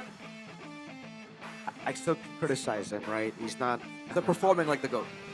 Well, he hasn't been performing like the GOAT for a while, but like, you know, usually I can still defend him, but this time I agree, I can't defend him. The CC coming in from Super Dan, a lot of times were great, but the follow-up, Super Ken would just go for these combos like he's playing alone, like he has Impure Rage, you know? Like he wants to go for these solo kills, but when you are playing with this kind of team, with someone like a Sora, you need a combo together. Even when I played it earlier, right, just saying, this is just as a reference, Tectonic Charge, just play around with the combos that are set. As a Guinevere jungler, it's never set. Well, we're gonna check the mic check here for Alter Ego. Hopefully we get some mic check from game number 2. Ya guys, gue langsung ya. Ya, lapor aja misi. Soranya di sini. Ya, diangkat duluan kok. Gue diangkat. Gue aman guys. Soranya bisa connect. Dapat gun. Mati gun. Sora connect, gue tahu guys. Bisa kabur ke gue. Dari Sora guys. Sora ada flicker Sora. Nice. Salah. Gue depanin. Orang. Lihat Helos guys, orangin guys. Gue lihat suara Awas ya. Kabar. Aman. Suara Lihat gua nggak guys? Kau udah lihat. Gua nggak tahu. Bro. Lihat gua guys. It's time. Lihat gua guys. Gue diloncatin. Aman. Ayo, backup. Gua. Gue kagak purip, guys. Ada gua, no, let's go. Suara. Mati suara. Nospel suaranya guys. Suara dulu, guys. Ayo bisa. YP nggak ada flicker YP. Majuin tuh. Lagi bareng gua nih YP. Gue TP. Ulti nih. Aman. Guys, jangan kelaban, guys. Ayo, guys, gue ada ulti, guys. Gua aman. Jalan Ale guys. Cowoknya flicker kick guys. Ada Gua aman. Suara dulu. Gue winter. Gua ini MM mati guys. Sama gua. Rata. Lihat gue belakang. Aman rata dia guys. Evan. Ayo 5 sama gua. Yeah, the way they communicate is so chaotic. Like in team fight like that, everyone is just pouring on information, and you gotta, filter in what's actually useful for you or not. That's a skill that you need to be learned. No yelling though, so interesting. I think we skipped out on the moments that, maybe they were but we didn't see it. It's probably there with the Savages. Yeah. You're like, yeah, for sure. Me and Shepard were kind of disappointed because we didn't get to see the Savage reaction. But I think there were a few words that might not be okay for broadcast. That's just what we're assuming because it's a strong reaction. If it wasn't a strong reaction, why not, right? Savage. Oh man. We're gonna check the standings after this, though. I don't know if Rashi wants to see that, but you've already seen it the last 2 weeks. Yes. Yeah, that's true. Like, there's nothing You new, improved though. You got a game win. You got 3 lords, I think. Yes. And a perfect turtle in one of those games. Any kind of improvement, you have to take it. Gotta take it. Yeah, unfortunately, still down in the dumps for RRQ. Geekfam still stays at 7. Unlucky. Gotta show you like how competitive so far. I mean, they are one game or like one match behind from some of the teams that's already played. Alter Ego 3-2, Bigatron 3-2. We're gonna see. RQ still have one game in hand too. Oh no! Oh, it's against Geekfam. It's against my Geekfam. lord! It's tomorrow. Yeah. Kevin. Whoever wins, there's gonna be a shift there. Kevin. Oh boy. Kevin. Bigatron is I don't think they're taking this seriously, Miracle, because the game win and lose. I mean, they played their MDL lineup once against Dewa. They picked decent Shin first pick against Geek. Yeah. Those are the 2 losses, by the way. They did say they want to focus less on the playoff. Less on the regular season. My mistake. If they want to focus less on playoffs, I'm out. Now, do you need your full focus against Navi? I think there's a chance they might deploy their MDL lineup, not gonna lie. Yeah, Geek versus RQ, though, that's interesting. Like, it would be in a true Geek fashion to drop this game after winning it out against, like, 2 great teams. But Alter Ego versus Dewa United, let's see if Alter Ego can, quote-unquote, bounce back from this win. Because, apparently that's something that you can actually say in this kind of situation. Yeah. But Dewa United, I don't even count that as a bounce back if they actually win against Alter Ego, because they were actually winning a game against Onyx. Yep. Whoa, Rashi. Wow. Wait a minute. We need a swap. Oh man, do you need a swap, Rashi? What? Does the Kingdom need to swap out with the actual RQ players? This is not the first time like the Super Fans Cup standings kind of mirror, like, is the opposite. Sort of. Alter Champs, God. Hey, what the heck? Yeah, I don't think the Alter Champs have some kind of like ballers or someone that can actually play, but... So yeah, get ready, RQ Kingdom, or whoever gets #1, because you guys are going to go up against the Caster Super Team. Navi Nation had the exact same record with the MPL team. Now that's, that's together as one. Unity, yeah. You had that unity last season. Geek Fam were the same as the Fam Unity. Maybe so, but if you're missing out on the action, you can just go here and the MPL Arena in season 17. GoPay is bringing a special opportunity for your loyal fans for you to take part in MPL ID Super Fans Cup by GoPay Games here in MPL Arena.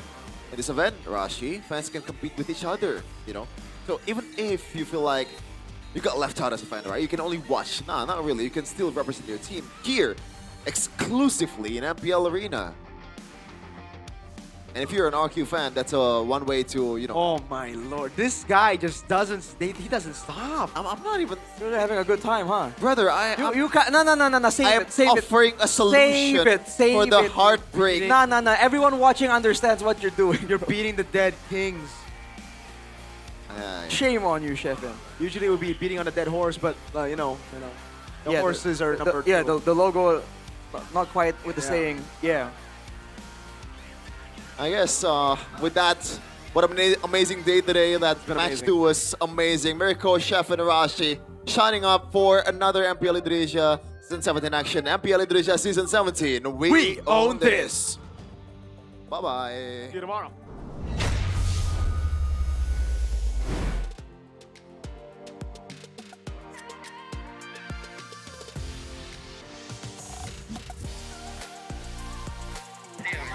Boleh lempar gambar.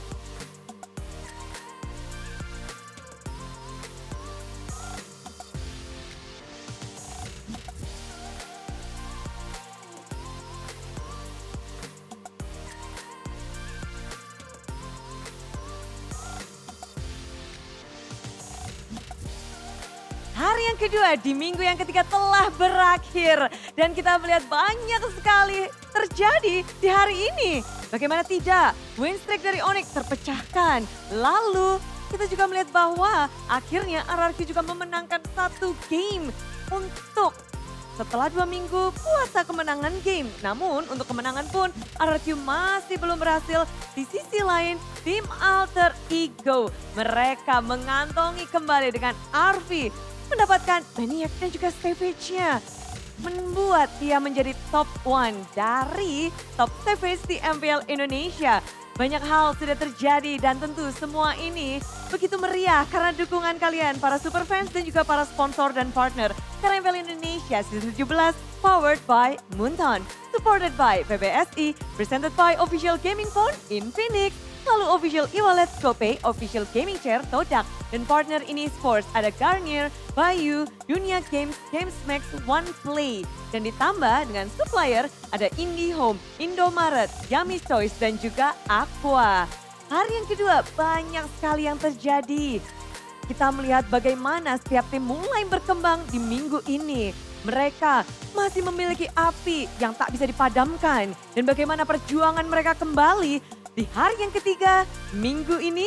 So, Bude Clara Mokhtar akhir kata mengucapkan terima kasih dan sampai jumpa di hari esok MPL Indonesia Season 17. We own this!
dan terus berlari, terus ke arah puncak tertinggi.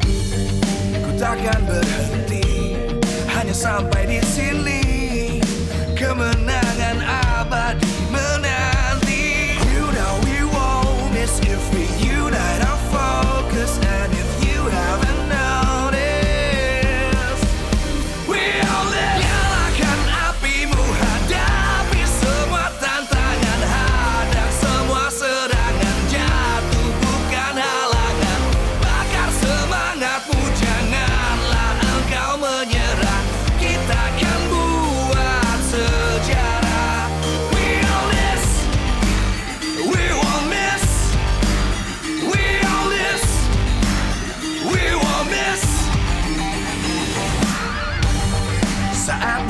beraksi, jalani ambisi.